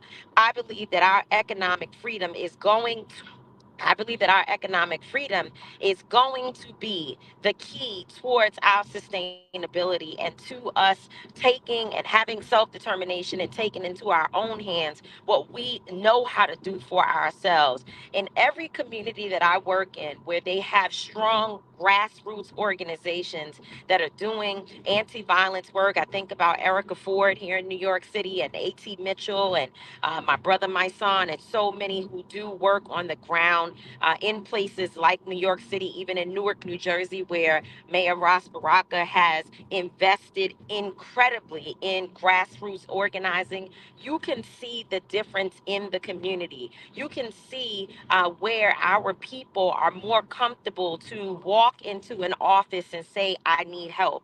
You can see where some of the most notorious young people are turning their lives around and getting the help and the support and the resources that they need. But that is going to come from us being able to take care of us, because we know looking to the outside, looking for other individuals to care about our communities and to invest in our communities the proper way is never going to happen. If we are waiting for someone to come and save us, they have not been here yet. They're not planning on coming. It is us for us, and it's about us. And so, my investment in Fanbase was one of the first investments that I made when I had a little bit of money from a book deal that I received.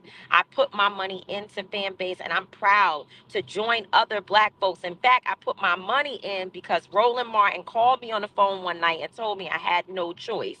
And I tell you, it was a good decision. I feel very good about the support for Fanbase, but I also feel good that I had the wisdom to listen to wisdom and understand that if Roland was calling me and giving me a direction, I didn't need to ask him 50 million questions. While I'm not saying that people should not understand Fanbase inside out, as you are thinking about investing, you should do that with anything. But I was able to trust the fact that Roland was going to give me the right info and he was going to put me in the right direction.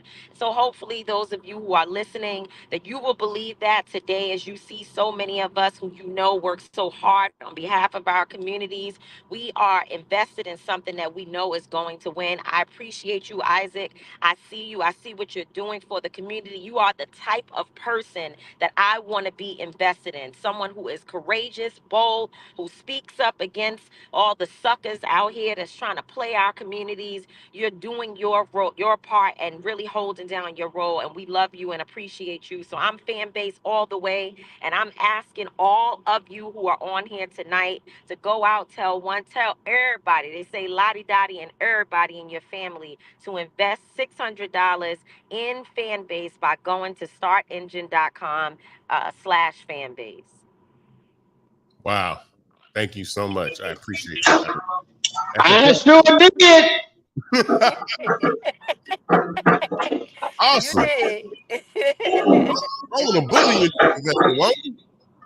Well, I mean, but look, the reason, one of the reasons I did that is like Tamika's out there on the front lines. And listen, ain't no 401k plan in civil rights work. That's Reverend Right. right. Jackson always says that. And so here was an opportunity to support a black owned tech company, allow an investment to build and grow. And so then all of a sudden, if this thing takes off like we want it to, like it should, all of a sudden you get a return on that. And so again, this is how wealth is being created. And unfortunately, in all these cases, we do not have an opportunity to get in on the ground floor, a lot of these investments, and this opportunity allowed us to do so. 100%. I thank you. Thank I love Tamika. y'all. Appreciate it, Tamika.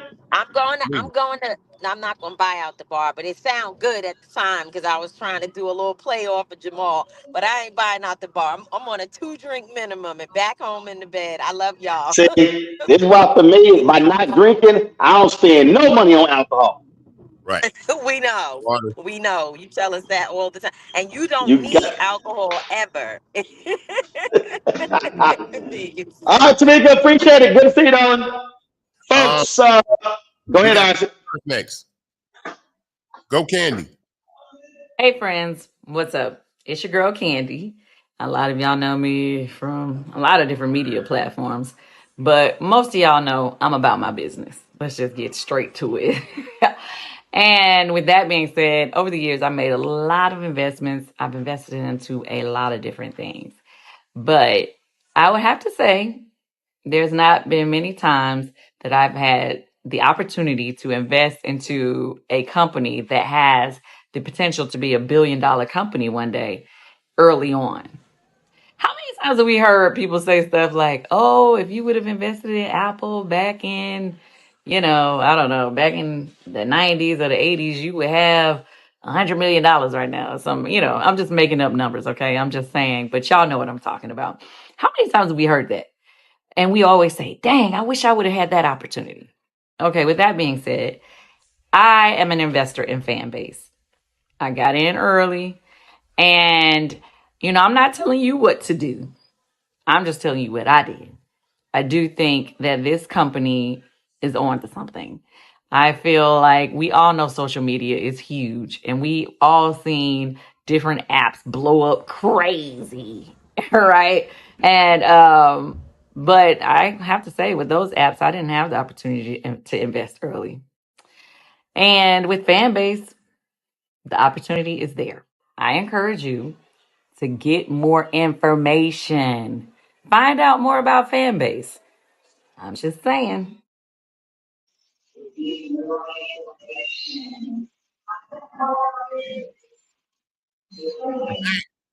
We got Kimberly Blackwell rolling. Kimberly Blackwell, what's happening? Kimberly, Hey, how y'all doing? what's good? Good. I'm glad to be here. Just want to say thank you for having me, Isaac. I was an early fan base investor, came in 2021. For me, I was glad that it was mentioned, Roland, and how you talked about Tamika. I started my business right out of college 25 years ago. So I kind of knew that I wasn't going to have the ivory tower 30-year vested fund waiting for me after retirement. And so I challenge the audience to think about, what is it and how is it that we are looking at financial freedom and future? And so for me, investing has always taken a priority in how I look at creating a legacy for my family and so many others, my community. I bet on a lot of founders. And what I can tell you about Isaac is that I am proud to take this investment in Fanbase. But I also encourage everyone to look at what it is and how it is that you're placing your monies and investments. And so, as Candy mentioned, go out. I'm sure that they have resources that Isaac has mentioned in the sense of understanding the business, what it is by way of growth strategies and plan. You're talking about culture. you're talking about technology. One of the things I liked about Fanbase when I was introduced was really how the monetization opportunities to build and create wealth in a way as an additional stream of revenue that we often and always all need. And I just thought it was, a very innovative and aggressive way to attack the competition. Competition is healthy. We have multiple platforms that we use, but we should also all be using and supporting Fanbase. And so for me, investing is personal. I got involved in investing very, very young. I will tell you, I've made some good ones and I've made some not so good ones. Investing is about risk, and you have to understand anything that you do, and the $600 or more, it's 25,000 people that we're asking to invest in today and, beyond. But what I would tell you is that you don't have to just do 600. And what I would also tell you is if you don't have 600, do what you can. No one should be doing anything that if you can't afford to lose it, think twice about it. If you can't afford to lose it.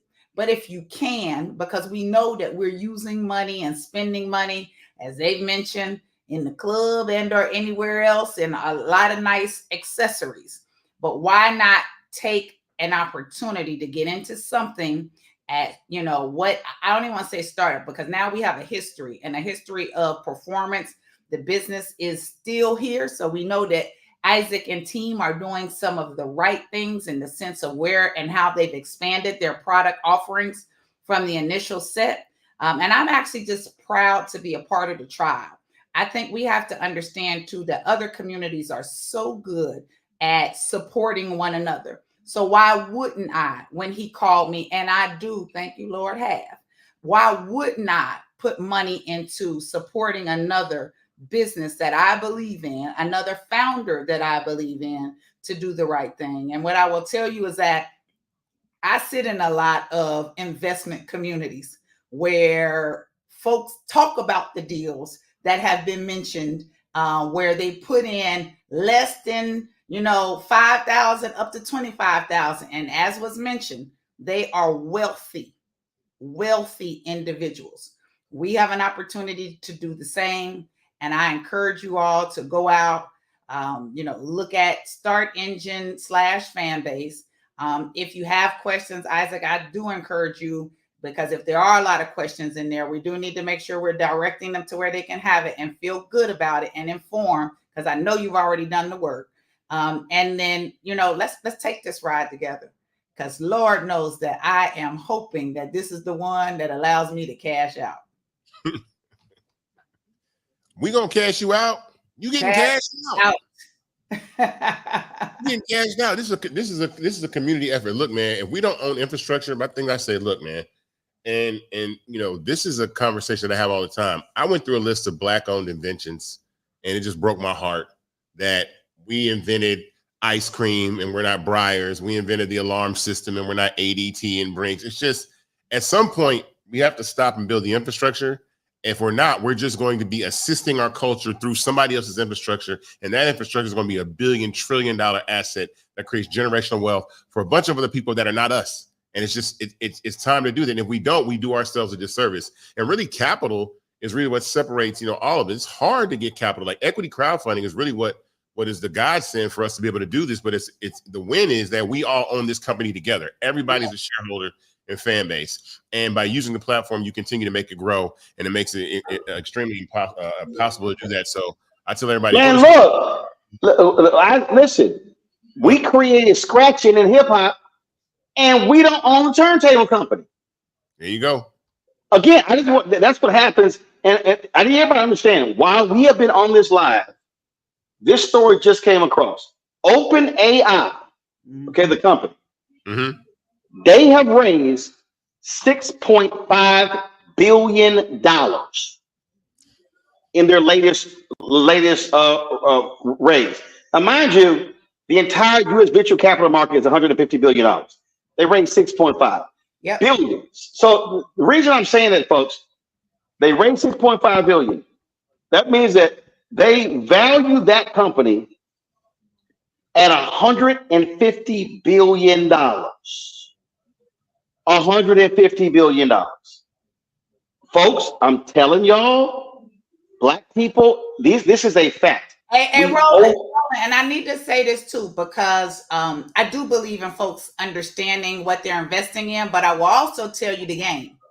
Because hold on. We're getting a lot of feedback with your mic. So Isaac, let's mute our mic. So hopefully that fixes the problem. Go ahead. The only thing I was going to add to that is that oftentimes I get calls on companies I know nothing about. But what the call is, hey, Kim, we have an opportunity, put you on the cap table. Here's what we need from you. Because of where it's coming from, whether it's OpenAI, whether it's NVIDIA, all of them, if you got in early, you just go for the ride. You just go for the ride. And that's what happens with OpenAI. And what you also know is that, again, through technology and what we know is happening with how folks are using generative AI and all sorts, that is the future. And here we go back to the main stage and common denominator of tech. Well, to that particular point there, Joteka Edie, many of us saw her last night on the Oprah Kamala Harris deal, Win with Black Women, started that 4 years ago. Joteka used to work for the NAACP. She leaves the NAACP, goes to Silicon Valley. That's right. Joteka got into all types of deals. And Bob Johnson always said this. He said, you have to be in the deal flow. In the deal flow. She got put into deals by virtue of the relationships that she actually built. That's how you build wealth. And again, so what this is opportunity. And let me say this to every black person, or even non-black people. Black people, we are America's tastemakers in everything: music, fashion, culture, you name it. When it comes to technology, the data shows it. Black people over-index in iPads and pads. We over-index. Black people, we were foregoing landlines. We were over-indexing on cell phones. We are early adopters of all social media platforms. Folks, Facebook, Twitter, Instagram, Vine. Our creativity drove the development of all these platforms. So what we're saying right here is, why in the hell are we going to keep making non-black people, and listen, anybody can invest, whether you're black or white, but the point is this here. Why are we going to keep making non-black people rich as hell with our ingenuity, our culture, our dancing, our singing? How about we actually do that for ourselves? That's all I'm saying. Thank you, Kimberly. All right, let's go. Start engine / Fanbase. All right, next up we got Ryan Wilson. Ryan, where you at? What's up? What's up, man? How you doing? I'm doing excellent. How are you, man? I'm good. We're getting, I don't know what's going on. We're getting a lot of feedback. I'm not sure why that's the case. Keenan, I'm not quite sure, but just be aware of that. Go ahead. Yeah, you good? I'm good. I can hear you okay. All right, cool. That sound all right? Yeah, man. I mean, well, I first want to say to everybody out here watching that Fanbase would not exist without Ryan Wilson in the gathering spot. I say that all the time. He built a community, a membership community for black people to come together. And some of those first conversations that I had about tech were some members of the gathering spot, one which will be joining us later. I think Barry's around here. I see Barry backstage. We're going to talk to Barry in a minute. And I really bothered Barry, Jewel, and Justin about tech, and they were happy enough to do that. But I'm thankful that Ryan created a community, and he's big about community. And it's really one of the reasons why Fanbase does exist. So I thank you for that, Ryan. Thank you for being here tonight. I appreciate you. You're a Fanbase investor. You were always talking about this. We got some things we're going to work on with Fanbase and in the audio space coming real soon. So, but I'll let you take the floor and share your thoughts. Well, first, man, all love. I was very humbling, right? Is to be able to hear stories like that. That's what TGS is here for, right? We have to be supportive of one another. And I think what tonight is about is that sort of support, right? We've got to come together. I listened to the last couple of conversations, and look, I do think it's important that we understand about any business that you're going to invest in, right? It's important to try to understand the fundamentals and what the upside is, right? But there's also something else that we should just be considering, and that's just being just like plainly supportive of an effort that's happening. We're not asking in this case for everyone's life savings, right? We're asking for folks to participate in trying to build continued momentum with something that we, to Roland's last point, something that we know that we can control, right? So I'm proud to be a part of the effort. Yes, because the upside is something that's interesting to me, right? But I'm even more proud, right? Because I love to watch a company start and continue to scale, and like there's return on my investment just for being able to participate in that part of the process. So I encourage folks, look, we are not in enough deals, but when there's a deal inside of our community with people that are doing good work, that have the same values that we have in terms of like what business can be about, we've got to step up to the plate and make sure that we're doing our part. So again, I'm happy to be here tonight, but I'm excited for where this is going collectively. We have the opportunity here in ways that we don't have with a lot of companies to really influence the future of this company. Yes, with our dollars, but also just with our participation. And that's huge. So all in all, startengine.com/fanbase. And you got someone that'll be a supporter for the entire run here, because it's genuinely an honor to be able to participate in any way in a company. Man, thank you for that. I appreciate you. We gotta continue to build and work and build our businesses, but especially in tech, people don't understand, like, we all have the ability to increase the value of a tech startup that we own. A lot of people didn't get to own tech startups. I'm like, man, we need to own these bad boys. You know what I'm saying? And run it up, man. I mean, these companies are $1 trillion companies. And honestly, when I talk to the creators of when I talk to the creators that use these platforms, I don't care what color they are. They really say these platforms don't even treat them well. They don't listen to them. They don't listen to what they want to do. We're in the middle of building a platform. We're building RTMP streaming for gamers so they can have Twitch, right? We're building new functionality in the audio. We're building For me, I need RTMP to stream Roland Unfiltered on Fanbase. We're streaming on Fanbase right now, though. We're on Fanbase right now. We're streaming live on Fanbase right now. I don't know how Ramiro did it. I don't know how the team does it. But honestly, I think to that point, right? But like, we need to hold Fanbase and you to the same standard that we hold other things to, which is to say that we blow things up all the time and aren't participating in them in any way, right? So again, like, it's important to talk about the upside and the opportunity that exists here, but it also is just important for us to say, look, being able to be engaged is a thing, right? Like that there is return. There's something valuable in that engagement. And frankly, we do that all the time in other contexts. We get very, very, very passionate about making sure that the world knows about the things that we care about. We should keep that same energy here, right? Like, again, you'll make some money, yes, right? But before then, this is going to be a beautiful journey. And that is something that, again, I think we've got to continue to highlight. Absolutely. Well, I mean, I know we'll be able to do that. The Gathering Spot is a large community. We got some stuff that we're going to do in audio I'm excited about. I thank you for being here, Ryan, as always. I appreciate you. I appreciate y'all. Be well. And everybody, startengine.com/fanbase. And you will see us at the Gathering Spot, especially with all the events that we do. We're doing thousands of events a year. We're going to make sure that we do even more work with Fanbase as these experiences are happening. Just correct it. Startengine.com/fanbase. /Fanbase. I appreciate you, Roland. Sorry. It's good. I'm old I school, got you. Roland. That's almost a reflex. I understand. Hey, we got about 4 minutes left, y'all, in the Invest-A-athon. Pinky Cole was on. Roland, we got a little bit more than that.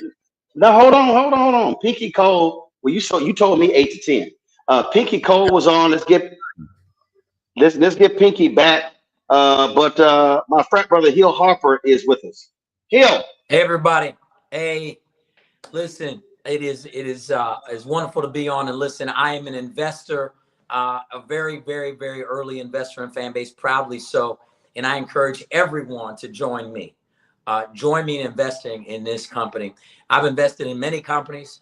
Some have worked well and the investments were great. Some have not. That's the nature of investing. But this is a unique opportunity. And there's an opportunity cost to not investing.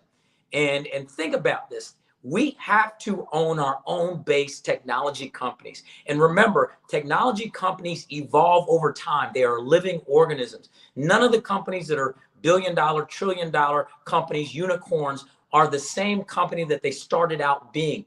They were funded over time so they could continue to adapt as new technology introduced itself. That's why it's critical that we invest here. I know we have a limited amount of time. That's why I wanted to cut straight to the point and say, listen, any amount of investment matters.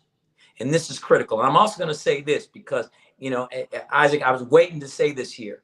I am going to launch my Hill Harper fan base page, account, whatever we want to call it. I'm launching it as of this next week coming, so that not only will I be an investor behind the scenes, I'll be an active participant and hoping to draw actual people and eyeballs to the platform. And so that's how we support each other. Remember, Dr. King said, we're all tied together in a single garment of mutual destiny.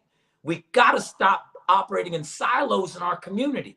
We have to partner collectively. Ryan said it. Other people have said it. This is about collective participation, because when all people are collectively participating, it makes the tide rise for everybody. And that's critical. Too much in our community, we've learned to operate in silos. Get out of that mentality. The opposition operates collectively. They don't have to agree They don't have to agree with each other. And I'll finish with this. In our community, it seems we got to agree. You disagree on one thing, you agree on 9. It's like, I can't work with that.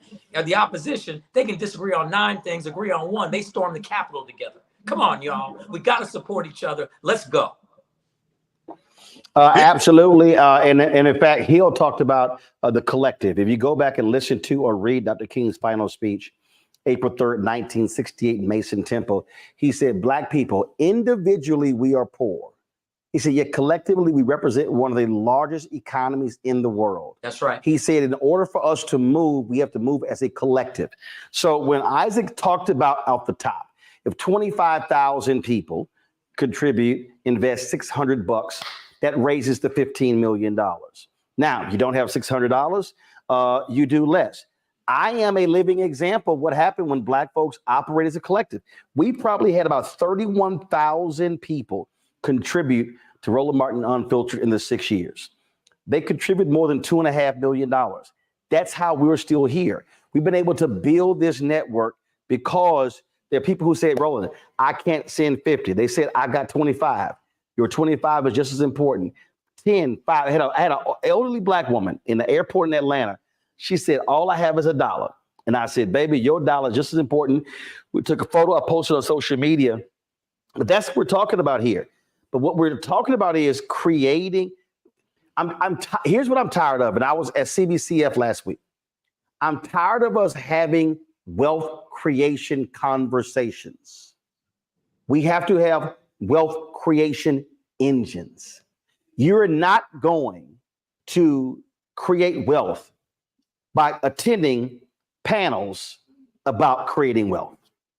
In fact, the only people who are actually making money off of that are the folks who you're paying a registration fee to. That's who's actually building wealth.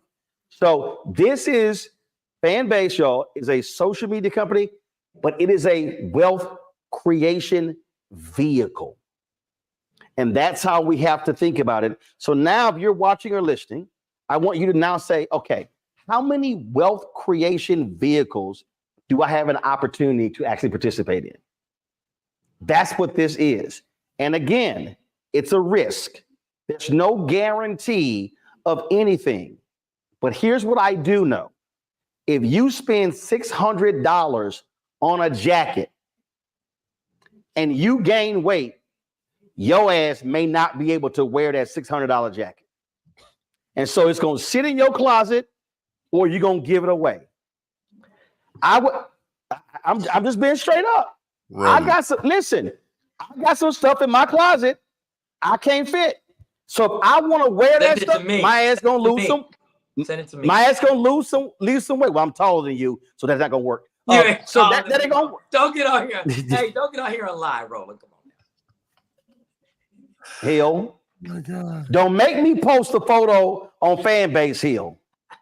Don't make me do it, Hill. Post a photo. I don't want to hurt your frat. We try more people there. All I'm saying, folks, is this is a wealth creation vehicle. And I'm telling you, Isaac knows this. Hill knows this. I know this.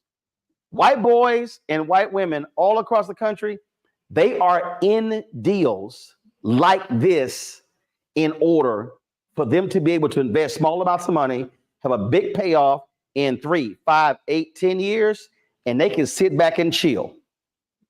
They can sit back and chill, and they ain't going to a 9 to 5. So that's all we're trying to say here, why your participation is important. So Hill, Harper, we appreciate you joining us, man. Thank you so very much. Love you both. Keep up the good work. God love you, bless. frat. So folks, here's the deal. I'm about to jump off. I got to go pack. I have to fly to Atlanta tomorrow. I'm being inducted to the National Black Radio Hall of Fame. So I got to pack. Congratulations. I got an early morning flight. I appreciate it. Got an early morning flight. So I'm going to leave you with this. And y'all, this is very basic. This is very basic. Go to startengine.com/fanbase. The information is there for you to read. Everything is there. All the information is there. And I'm telling you, y'all, I want y'all to understand, I get technology. I'm 55 years old. I'm 56 in November. I think I am. Yeah, I'm 56. My brother's 57. I'm 56 on November 14th. He's 57 on November 13th. Okay.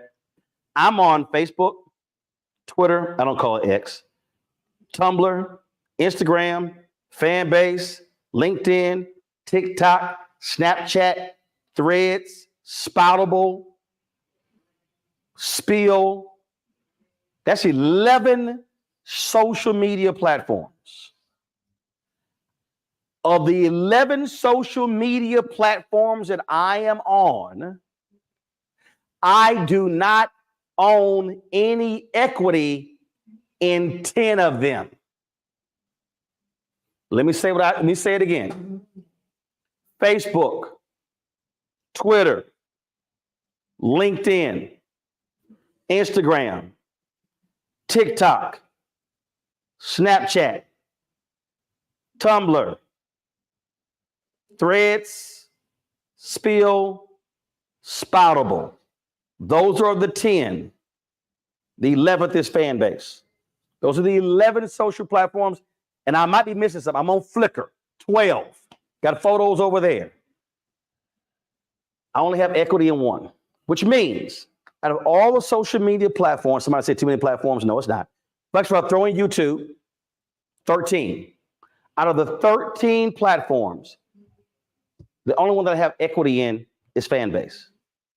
Because Isaac has taken advantage of the crowd fund regulation that was signed into law under President Barack Obama that allows regular, ordinary people and not institutional investors to be able to get in.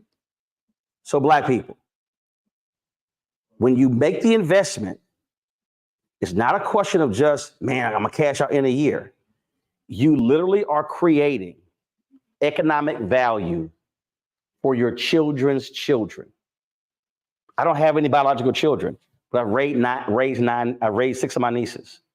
I'm creating economic value for me, for my family. That's how we have to be thinking. Last point. We have got, as Black people, we have got to stop talking about Black Wall Street in the past. Oh man, we built Black Wall Street. No, you did not build Black Wall Street. They built Black Wall Street. What you should be thinking about today is, how do I build Black Wall Street in 2024?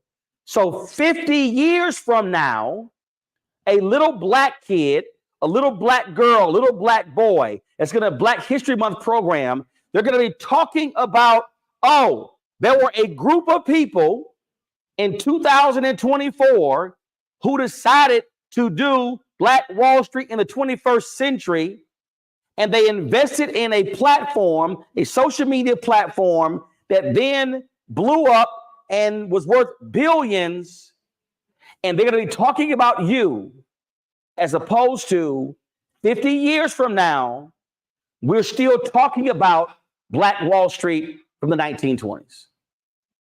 You got to make a decision today.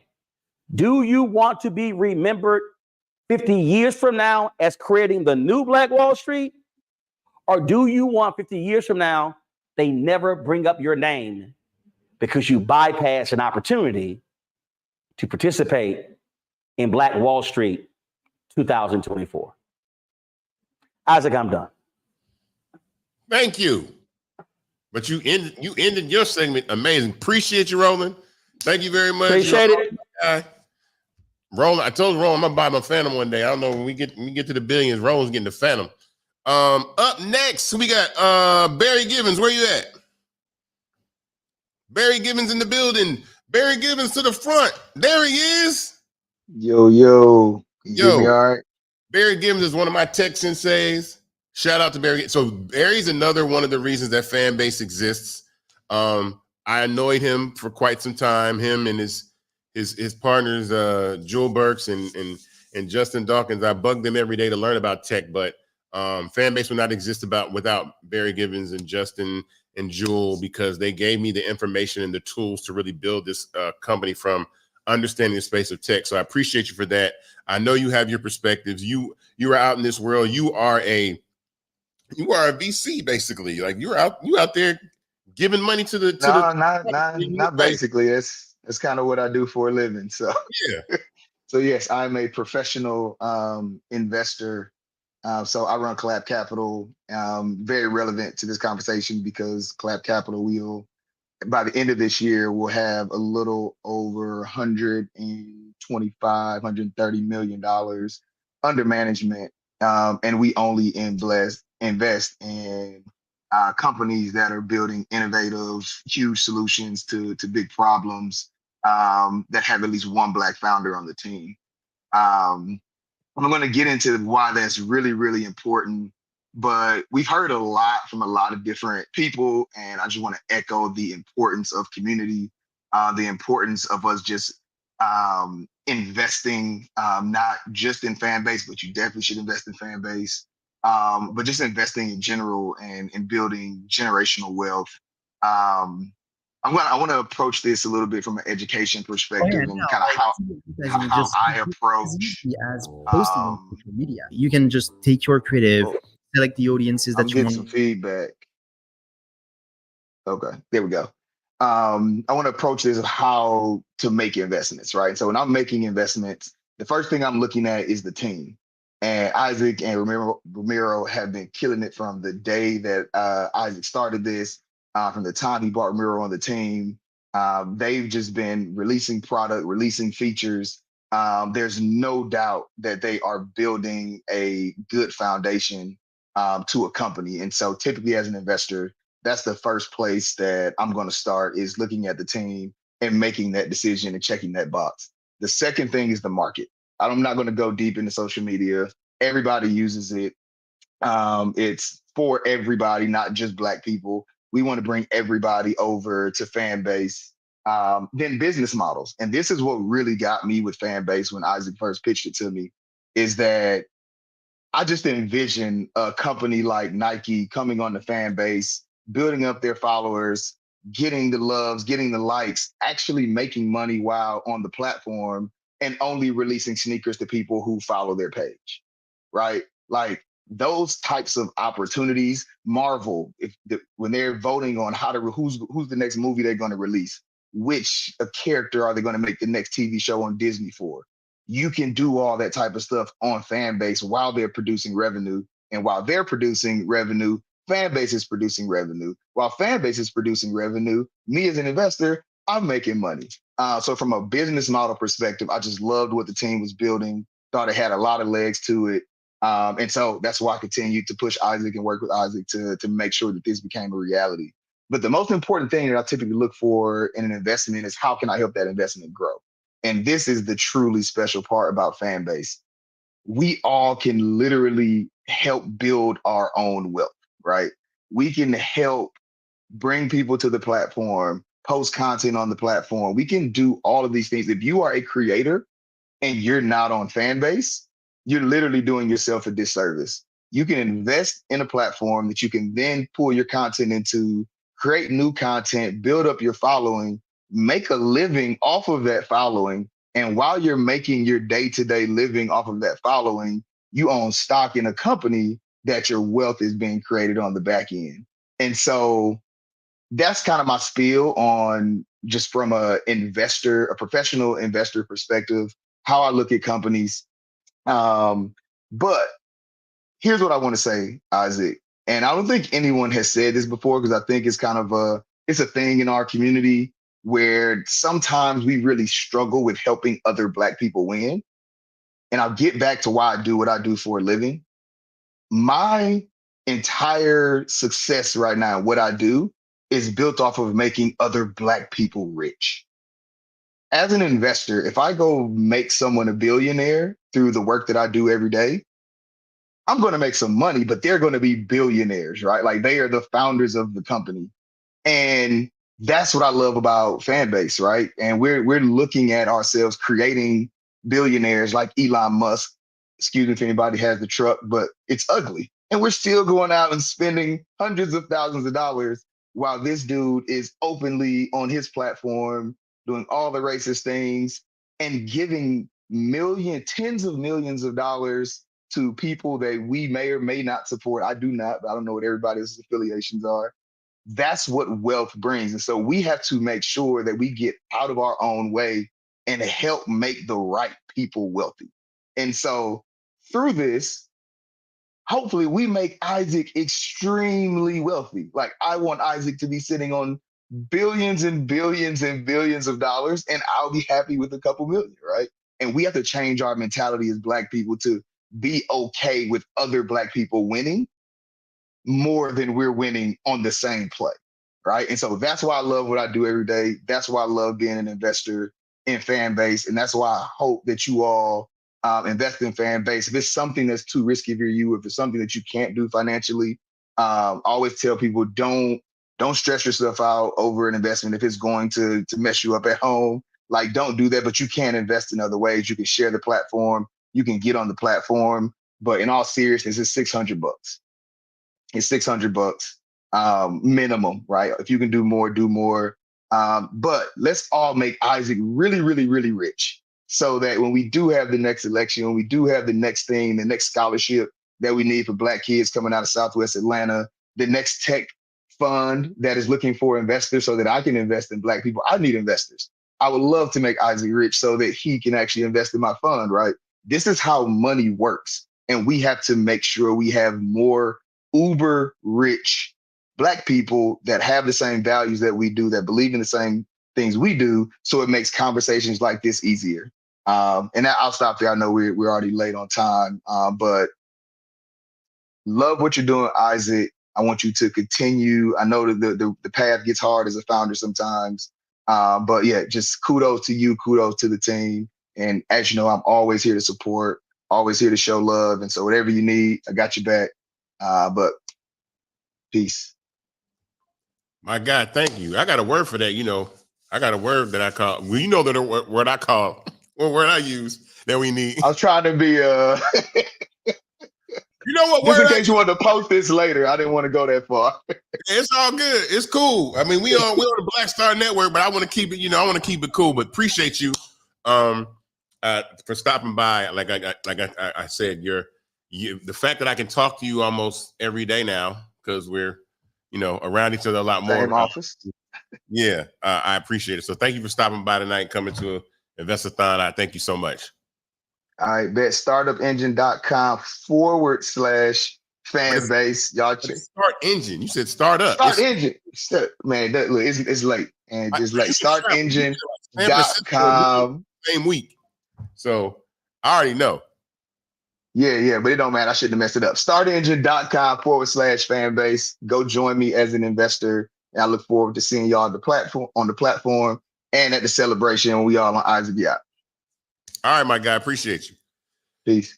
Don Cannon, where you at? Where my guy Don Cannon at? Where the Cannon at? Uh-oh. There he is. Hey man, Isaac Hayes for president. What's going on, man? What's going on, brother? Man, thank you for being here, man. I've known you for like 20 plus years. Yes, sir. We've grown in different ways in our businesses, and I love where you are with what you're doing with Generation Now. For people that don't know Don Cannon, you better know Don Cannon. He is responsible for some of hip hop's greatest hits, and also the co-founder and owner of Generation Now, a record label that has signed phenomenal talent, multi-platinum talent like Lil Uzi Vert and Jack Harlow. Yes, sir. They continue to build that. They are some of the best marketers I've ever seen. The content is incredible. It's amazing. Appreciate that. Glad to have you here. But we've been on this journey, so I want you to talk about Fanbase, your experience, investing, using, all that kind of stuff. But I'm glad to have you here, man. I appreciate it, bro. Glad to be here. I want to start off, being real. And the first thing that I have to say is we all want each other to become the most powerful human beings we can in a positive way in the community. That way, like the last gentleman said, so we can fund other things. We don't get that chance as people. Like I started Tomorrow app, we started Generation Now. And the first thing we all coming from, me, I came from the hood, the fake ghetto is what they call it. But the hood to where I cannot get people to believe in us around us. And we need to start that by creating these platforms that'll help us get to the next level and build this talking points from me and you and get into there. So, the same thing I feel with, Start Engine is so great to have something like that where our people can invest small amounts of money. There's so many things on there that you can get into, all tech companies, there's products. I know one of the girls we went to school with, she has a beer and she's trying to start that up. So I think that platform and other platforms help us get to those points where we can give that money away. I buy Jordans maybe once a month. I buy shoes once a month. It feels good to be able to look at things and to, invest in things that will help me, like the guy said, 3, 5, 8, 10 years later, and give back to the community as well. So I see where we can run parallel as founders of companies and be those people that bring the community together to learn how to invest, build wealth, and do it for our families, friends, and, those neighboring around us. I don't know where you went. I know you're a busy guy, so I don't want to hold you. You took quick time out to stop through, but you got to come by the office too, and we got to work on some other stuff together. I know. I heard you move right around the corner. You move right around the corner. We about to make Tech Village over there now, since they want to move around. Look, I'm already working my magic. I'm already pulling. Look, that's the thing. I'm already doing with this position over here.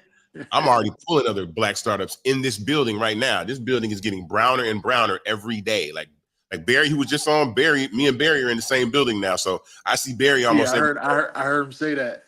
Yeah. So I keep hearing it's moving too. I keep hearing people going to Austin, people going to Miami, people still going to Frisco. Yeah. When it's dying down. Why not come to Atlanta and be a part of that? I started rubbing my hands together because I was like, "Ooh, we got it, we got it." We're a block away, so it's still Tech Village for sure. All right, man. Make sure you invest, man. I put some money into this guy. I want to see this guy successful, man. He's always been a stand-up guy. You win. That's all I'm saying. This ain't. See, the thing about tech startups, I say all the time, is these companies don't get to $30 million and $40 million, and then everybody, you put your money in. These companies get to billions and billions of dollars. These are 100x, 1000x, 2500x returns on investment. So that's why I tell people yo, you tripping. Yeah, and it's me. I'm a little different. Like I love the passion and I love projects and things, but I actually invest in the executors.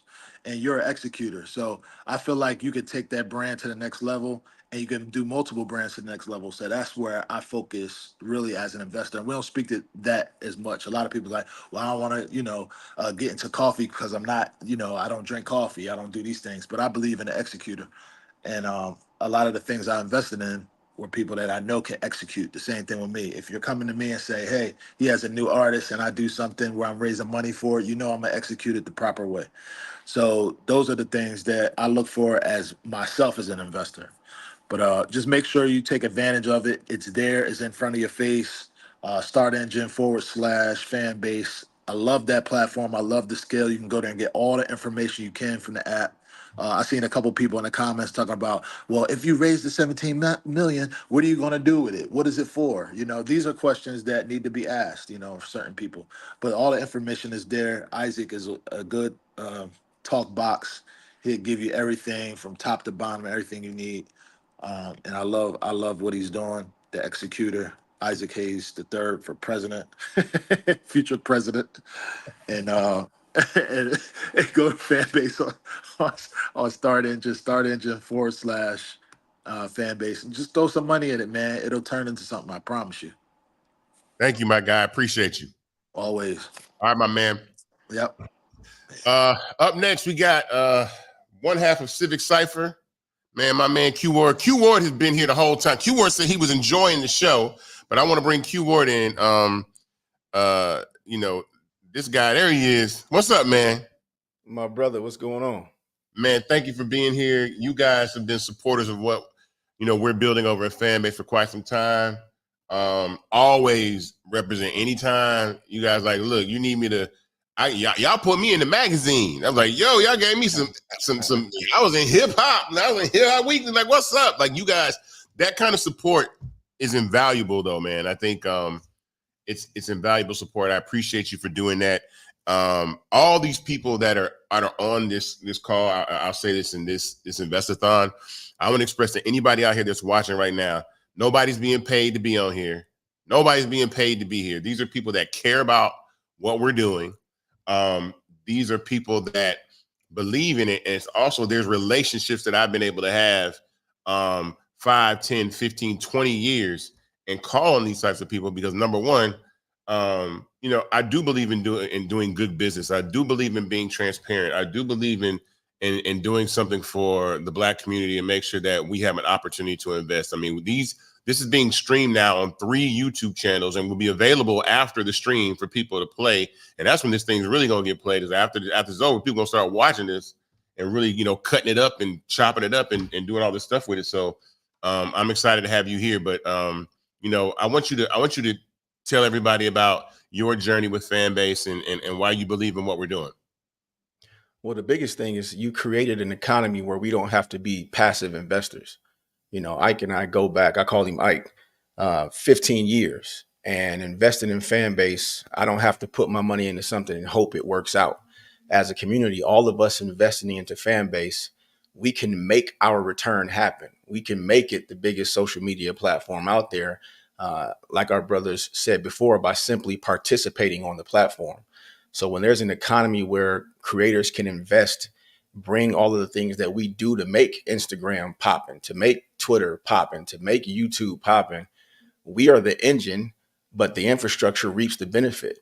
We have now, or Ike has now created a platform where we can bring our content, bring our creativity, and bring our creations, and then explode the platform, and all of us get to participate in that explosion. So I'm looking forward to celebrating that exit. I'm gonna be in Atlanta with you. I'm gonna be in the Phantom with you, or the Cullinan, whatever you say we riding in that night, and doing all that I can to really impact anything that you're doing, because I believe in you as a person. But this idea is brilliant. The first time you told me about it, I couldn't invest yet, and I was anxious. So I've participated in every round, every raise, and I'm continue to do the same and try to tell everybody I know to join me on that mission. Man, well, thank you. I mean, listen, I appreciate you and Ramses. You guys y'all some smart dudes, man. Y'all some real chill. Y'all fat. Y'all ain't got the magazine and a lot of stuff. But I mean, media. But here's the thing about it too. Also, you guys being in media, I think that what's important about that is people don't understand that Fanbase is disruptive. Fanbase puts the power of media in the hands of every single person. Newsflash, as soon as they put video into social media, we all became television networks, right? We all became television networks that can distribute content amongst ourselves. So even you guys have the ability, like, I want a hip hop. I think I need a hip hop weekly fan base page because, like, I it's a way to take that media and even take it into a audio visual space or audio space or even build more. And that's the things that we'll be able to do. So when I thought of the media space, I'm thinking like, man, there's so many opportunities for people because social media is just little pieces of television now. It's just we scroll, we channel surfing all day long to see who got baby oil on them, who getting locked up. But they're running ads in between all of that, just like they do on TV. But you own your own network, and so you got to monetize your network, and they're not giving you any of that ad revenue, hardly any. So you might as well start your own Netflix being yourself and get people to at least tip you for the content that you make. So we got some great things coming up, Isaac. We just did a new partnership with iHeart. They're about to more than double our footprint. You spoke about Hip Hop Weekly. We're relaunching Hip Hop Weekly either last quarter or first quarter of next year. And we're going to use Fanbase as our launching point for all of the new programming we got. So we're producing new podcasts, relaunching the magazine, and again, doubling the footprint for Civic Cypher in a new partnership with iHeart. Fanbase will be our home base for everything that we're doing in the creative space, exclusive behind the scenes, all of our video. Like, we haven't even done anything with video yet. All of our stuff is audio. So we are going to try to help explode this platform. We're coming to spend some time with you in Atlanta, spend some time in the office, brainstorm, and come up with ways to make this a massive endeavor for everybody involved. Well, thank you, man. I appreciate you for being here. This is massively important. I appreciate you guys' support. And just let me know whenever you're in the city, pull up. You've been to the office. You got to come to the new office. And people, and let me say something about the new office, because I want to express to people. Our lease was up at our old office, but I wanted to say that when I saw this community here, this is a community environment where I met a wonderful woman by the name of Natasha Parker, who built this entire office. And it's basically like a collaborative space. So just being in here, I built so many more relationships just by being in here. We were off silo, we were in the cut, and that's not really what social media is about. Social media is about being social. So you have to be seen. So we are, we have a partnership with Georgia Tech. We have HBCU partnerships. And so we're stepping out. For 2025, we're going to be a lot more visible. So I can't wait to have you at the office. I can't wait to get back to Atlanta. Ramses is looking for a house down there as we speak, so we might end up being neighbors, bro. Hey, Ramses, we took Ramses to Atlanta. He's strung out now. He's ready to make a move. Well, I mean, it's way different in Arizona. Let me tell you that. So yes, sir. All right, my guy. Appreciate you being here. Thank you, man, for your patience and hanging in there. Hey, man, I asked if I could come in early because I wanted to be more than just a passive participant. I'm proud of you, brother. I love you, man. And for always, anything we can do, you got it. Man, thank you very much. Appreciate you. Yes, sir. All right, my guy. Benaja Pool, where you at? I can't hear you. Turn your mic on. Are you muted? Yep, I'm here. Hey. There you go. What's going on? How are you? I'm good. How are you? I'm doing amazing. Glad to be here. Man, look. So we connected at Invest Fest, and I want people to I want you to talk about what you do for a living and why that's important, because you own a black bank, and I think that that's extremely important. But the access to capital that the black community has is so limited, and it's so frustrating that VCs really, and I know some people in the VC space, but VCs don't check for black companies like that. You see what happened with the Fearless Fund, and you see what happens with like stuff like that. And then a lot of times the banks are not necessarily on your side. It's amazing to meet a woman that owns a black bank, which I think is important. And when we spoke about you coming on to the Invest-A-athon tonight, I wanted to, make sure that we made some space for you, but to talk to us about the importance of access to capital, because Start Engine is providing me an access to capital that I would never have before. This is a community funded app by people that are, and these aren't donations. I don't want people to think that you guys are this isn't a GoFundMe. And I know I support everybody raising money for Vice President Harris, but this is ownership. You are purchasing shares in this company. So I want you to speak to that though. Yes, absolutely. So, guys, I do own a bank. I am nationwide. I also fund in 40 plus countries. And the importance of the dollar, the importance of the black dollar. So, let's face it, in modern times, a dollar circulates on average 6 hours in the black community. That, in contrast to other communities, is below the standard. So, in the Latino community, it circulates more than 6 times. In the Asian community, it circulates more than 9 times. That's equivalent to 20 days. In the white community, it's unlimited number of circulation. So this disparity of circulation highlights a deep-rooted economic disparity. So money circulation is important in our community because it helps us circulate what leads to higher financial stability as well as economic growth. So platforms like Fanbase and other Black-owned businesses, it's imperative and important that we invest in them. I am 100% a Black-owned bank. I do not have any business partners. I'm the sole owner. Investing in companies and investing in platforms that are for us, by us, will help us build generational wealth. So I heard a lot of people talk about equity, right? So equity is the way that you put money into a pot, you let it sit, and it grows. Ultimately, once it grows, you can pull the capital out and access it. Hopefully your equity grows to something, phenomenal. But when you're investing, of course, as everyone said, it's a risk. You don't know what it's going to grow to unless more people invest in it. The Black spending dollar right now, the power that we have in our abilities is almost surpassing 1.7. It's supposed to be about $1.8 trillion at this point. So with that being said, we have money in our community. We know how to spend money. We just have to be able to spend it on the right things. According to the Census Bureau, guys, 1 in every 5 white households is $1 million household. In the Black community, 1 in 20 is $1 million household. That's a big gap, right? But guess what? On the flip side of it, 1 in 4 of the Black community household is either zero in wealth or negative wealth.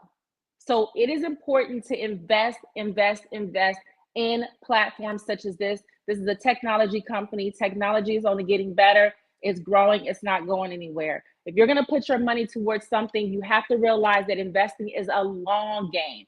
Okay, you can't put your money in there and expect it to turn profit in 24 seconds. You got to leave it in there for it to grow. But guess what? If you put it into places like this, Fanbase, then you'll definitely grow a profit because, let's face it, it's been around for a couple years. I joined Fanbase in 2020, and I've been a member ever since. And I'm also an investor. So go to startengine.com/fanbase, startengine.com/fanbase, and invest. Look, it's only $3.99. Put in your $600. Let it sit, let it work for you, and gain your profit later. Thank you so much. You're welcome. You're welcome. Thanks for being here. I'm so gracious for you to be here in your wealth of knowledge and what you're doing, and glad to have you as an investor in Fanbase, and we'll continue to build. Look, I might be knocking on the look. Y'all, Banks got money. We're gonna have that talk too. So absolutely. And look, you guys, if you guys have businesses, or homes that you own, don't be afraid to pull equity out of there if you want to, invest in other things that you're sitting on the golden ticket. After the big economic boom in 2020, COVID, we're all sitting on equity if you purchased a home during that time. So don't be afraid to tap into a little of your equity, pull out some capital, and invest in some of these businesses so you can turn profit. Wow. Thank you. Thank you so much. All right, we are back at the Invest-A-athon, Fanbase Invest-A-athon. All right, I'm about to pull in the big dog right now. I had an opportunity to speak at the 100 Black Men of America conference in Atlanta over the summer, and I saw Mr. Milton Jones speak. I got an opportunity. I got connected with him, and I want to bring in the chairman of the 100 Black Men of America, Mr. Milton Jones. Milton Jones. How you doing, brother? How are you doing, man? I'm doing great. Listen, I've been listening and feeling excited about the notion of our investing in ourselves, because all too often we invest in others, but not in ourselves. We create for others, but not for ourselves. And so when I look at the messages that we give to the young people that we work with, and we talk about what you see is what you'll be, which is what we really mean. And we think about our 4 pillars of mentoring, economic empowerment, health and wellness, and education, that particularly in areas of economic empowerment, the best way for us to empower ourselves is to invest in ourselves. And what you're building with Fanbase, if we're making the owners of Facebook famous and rich, if we're making the owners of so many other, tech stocks famous and rich, then we need to make sure that we're taking advantage of it here. I've invested in stocks for more than 35 years, not as a stockbroker, but as a person just trying to be a little frugal and making a little more than a savings account might generate. And I didn't invest in 1990 in Apple, but if I had, it would have cost me 31 cents a share. And yesterday it was worth over $220 a share. 31 cents, 220. That's how it works if you wait and hold long enough in a well-run company. Sometimes stock goes down, but many times it goes up. And frankly, with the kind of content that you're talking about producing here and the strength of the platform you're building, it really, I think, looks like a great, opportunity for us to take a look at and help others see.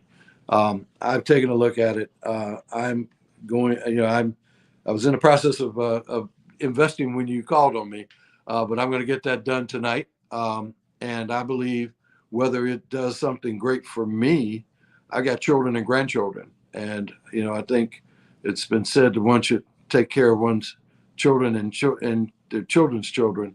And so as such, everything's not a quick hit gain, but the long-term gain can be great. And I know there are members of the 100 that are on the call. We reached out to some of the brothers and asked them to join. And I'm excited about the possibilities that exist here. And just glad that you're stepping up the way you are, Isaac, and so many others that I've heard tonight.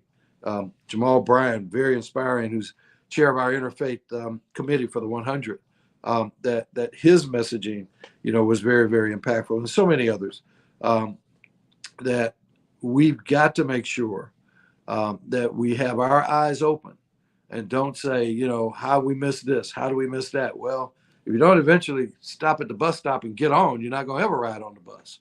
And so I think that, and then you go from that to riding on other things. So I just think that we've got to make sure that we, take a look, don't invest more than you have. I think, as you said, at $600 per investor, you reach a huge number. If you look at 25,000 people, and I think it was Kim who said everybody may not be able to do, $600. So do $300, $399, do less, do whatever matters, but don't stop there. You can always come back next month or month after next. And so there are many ways to build an investment portfolio, and it's not all built at one lump and one bite. It's built over time through steady investing, through dollar cost averaging, which, if the price continues to rise, it'll be a little more next month, but you did buy some this month. And then but what you bought this month rises next month. And so if you look at that kind of approach and you're patient, then, and there'll be questions about that when you go to enroll. Are you looking for overnight success, or are you looking for the long term, a 7-year plus kind of range? So those are questions you got to ask yourself. But I think when you do, you'll find that what Isaac and this group is doing is going to make a huge difference, not just, in the short run, but in the long run, and for, our people to have a platform that is run by our people. So Isaac, again, thank you for what you're doing, and thanks for what you did at our conference. It was great to have you there, and we look forward to having you again. Man, thank you. I appreciate you. I know you're going to be an investor. We talked about that. How many members does 100 Black in America have? 5,000. Look at that. That's a quarter of what we need. We got 5,000 to invest 600. We in there. Well, we're gonna get the links spread around. So, okay, for sure. Well, thank you for stopping by. I appreciate you, man. Thank you. Back soon. All right, my guy. See ya. Man, that's awesome. Milton Jones, we'll be right back with Fanbase Invest-A-athon in just a moment. What's up, y'all? Look, Fanbase is more than a platform. It's a movement to empower creators, offering a unique opportunity for everyday people to invest in Black-owned tech, infrastructure, and help shape the future of social media.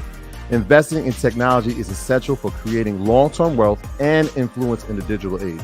The Black community must not only consume tech, we must own it. Discover how equity crowdfunding can serve as a powerful tool for funding Black businesses, allowing entrepreneurs to raise capital directly through their community through the Jobs Act.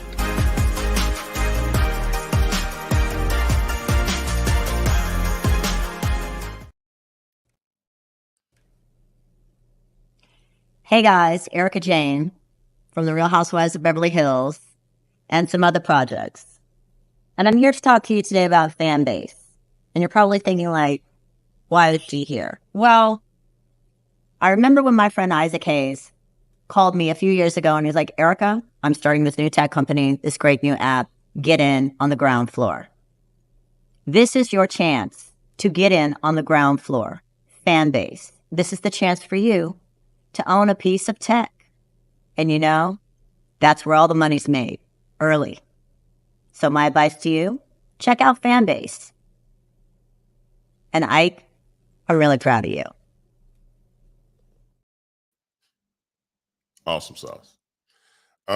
So I wanted to talk about actually the Jobs Act is something that we talked about specifically. I want to go right into that. People kind of don't know what the Jobs Act is. So equity crowdfunding came from this law passed by Barack Obama and Joe Biden in 2012 that made it possible for anybody to invest in an early stage company. Before this, so all the people that invested in Apple, Google, Microsoft, Instagram, Facebook, Snapchat, Twitter were already rich people. So we never got the phone calls. We never got the phone calls to do that. So the Jobs Act and equity crowdfunding has offered the opportunity for us to be able to take our dollars and put them inside small businesses or startups that we've never had an opportunity to do so for, which is why in the space of tech, that's incredibly powerful, because in social media, we are the ones that have the power to increase the value of the app by using and owning it. So when you get 10 or 15 of your friends using the app and then investing in the app, do that. So here's a video that I want you guys to see about the Jobs Act, and then I'll be right back with Charlamagne and we'll close this out. Back in 2012, in an effort to create jobs, Congress passed an important bill. Officially, it was called the House of Representatives Bill, H.R. 3606, but nowadays it's known as the Jobs Act.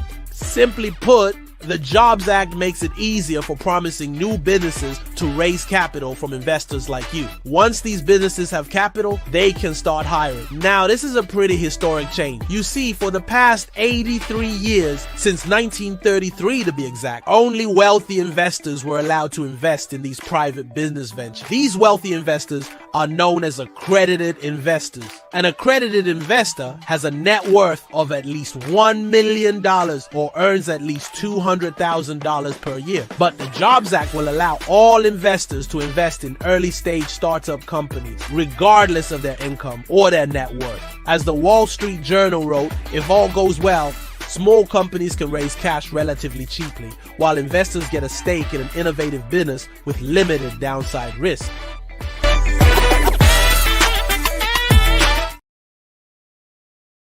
Check it out.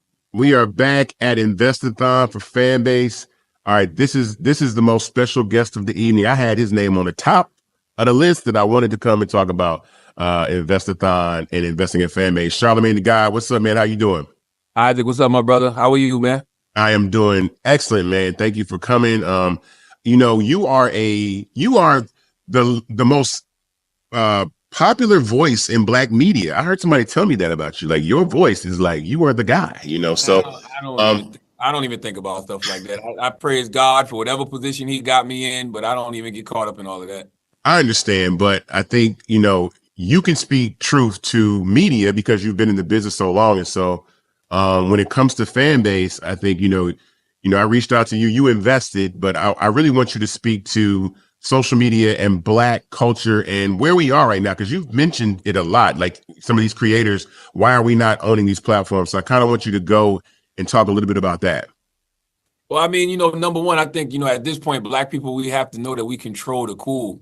But what does that even really mean? Being in control of cool don't mean anything. Like, that's a saying that I've heard a lot of people say, over and over, and it's true. But, our kids aren't going to be able to, I can't pass cool on to my kids. Like it don't mean anything. It's not like any real generational wealth. It's not any real capital. It's not a real, resource. It's not a real asset just to say, hey, we control the cool. Like, no, we need to actually be controlling, a lot of these platforms. And it's funny to me when I see us even put labels on things, right? When you label something Black Twitter and we brag about how we make so many of these social media platforms pop off, what you should be really saying to yourself is, man, you're making so many people rich. You're making so many people, billionaires. While you control the cool, you're creating, you're controlling the cool and making these other platforms cool, but you're creating generational wealth.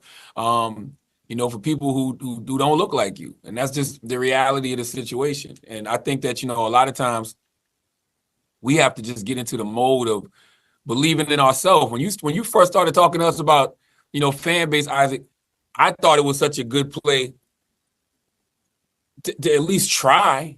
You know what I'm saying? I'm not gonna sit here and say it. Why can't it work? Why can't, Isaac Hayes III create a social media platform that's just as popular as Twitter, that's just as popular as Instagram, that's just as popular as TikTok? Why not? You got the wherewithal to do it. You got the intelligence to do it.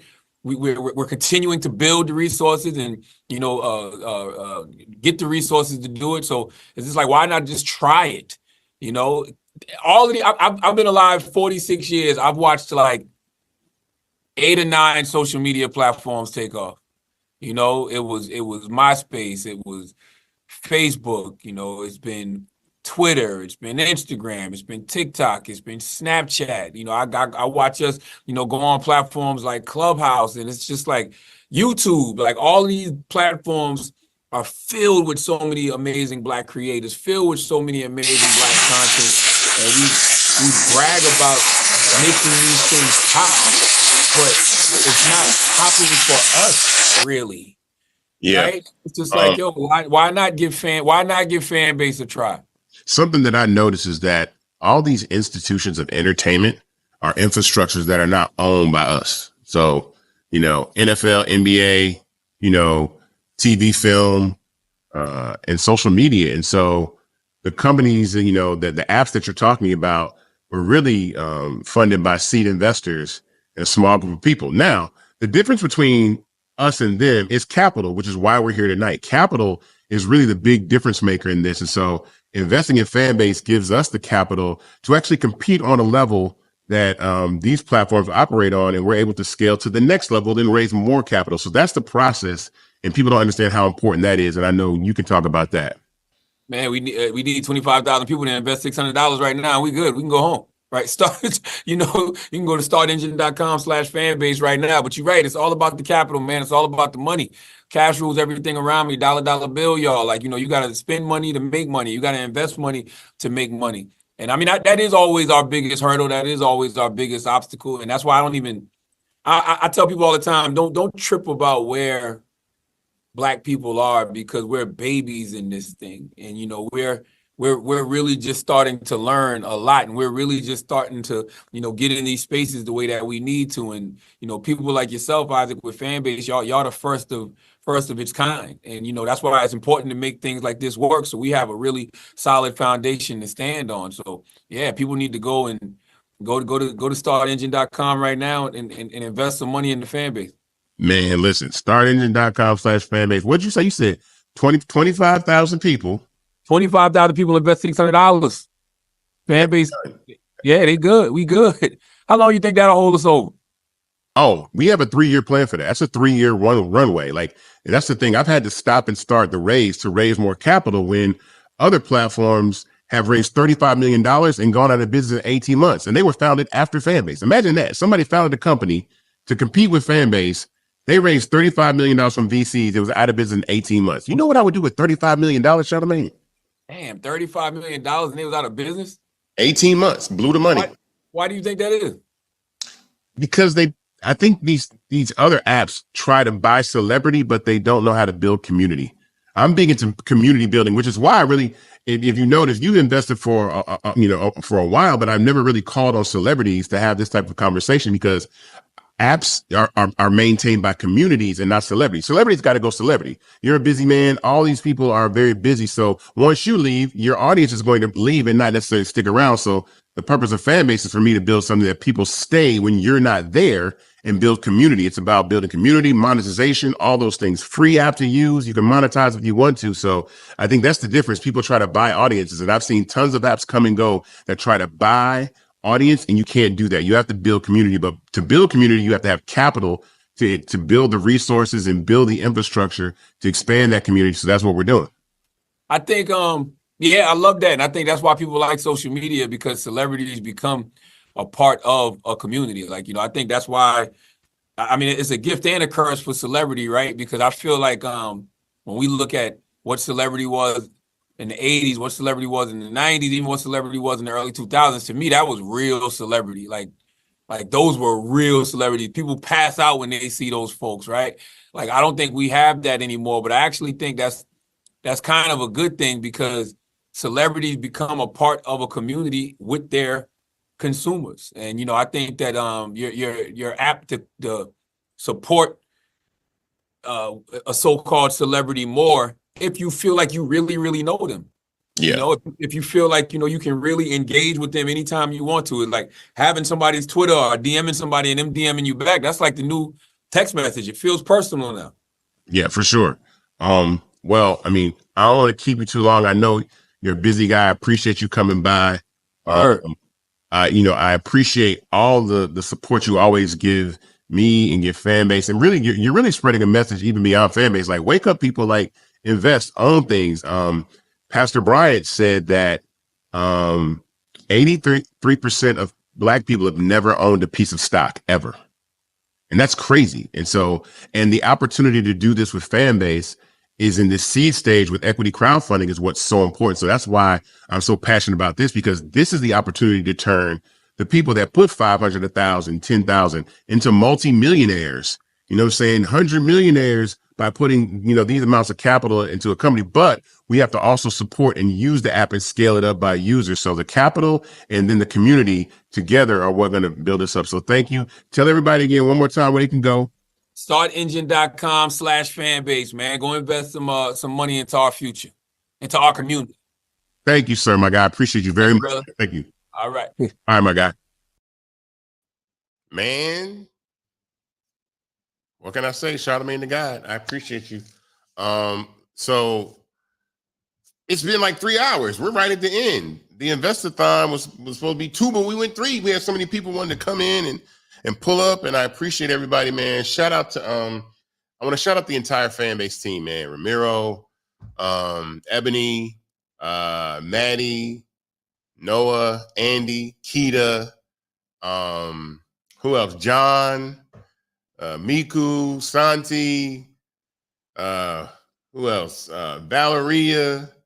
It's so many people. I mean, this is a huge undertaking and the honor of my life to be able to build a tech startup. As I said, and I've talked to with Dr. Herring earlier today, Fanbase is committed to creating a pipeline of employment for HBCU students in our conversation that we had at the beginning of the Invest-A-athon, and also taking a portion of our revenue and doing the Fanbase Propel Scholarship to provide access to students. So this has been a great night. I think, we've raised, a couple $100,000 just here tonight. And so it's been incredible. But share this video when you're done. This lives live is here, but we want to make sure that this message lives in perpetuity beyond. Make clips, send to your friends, text them the link to these videos. Shout out to Earn Your Leisure. Shout out to Real Life Productions. Shout out to Roland Martin, who's always been there. Keenan is the GOAT, man, for putting this all together, man. And I thank you all. And so I want to leave you tonight with what we're about one more time. If you didn't understand what this is all about, who Fanbase is And what matters is this, and I'll say goodnight on that note. Bravery is not the absence of fear, but the ability to overcome it. We stand for those who defy suppression, who speak out, and those who walk the road less traveled.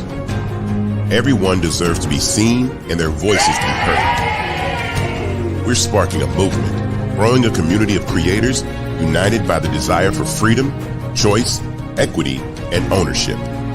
At Fanbase, it's all for one and one for all. We support each other to guide, promote, and uplift you in a place where you can unapologetically be yourself. A place where your voice, ideas, and creativity are not just welcomed, but celebrated. We are Black founded, minority funded, and supported by a diverse, inclusive, powerful community that believes in the strength of authenticity and individual choice.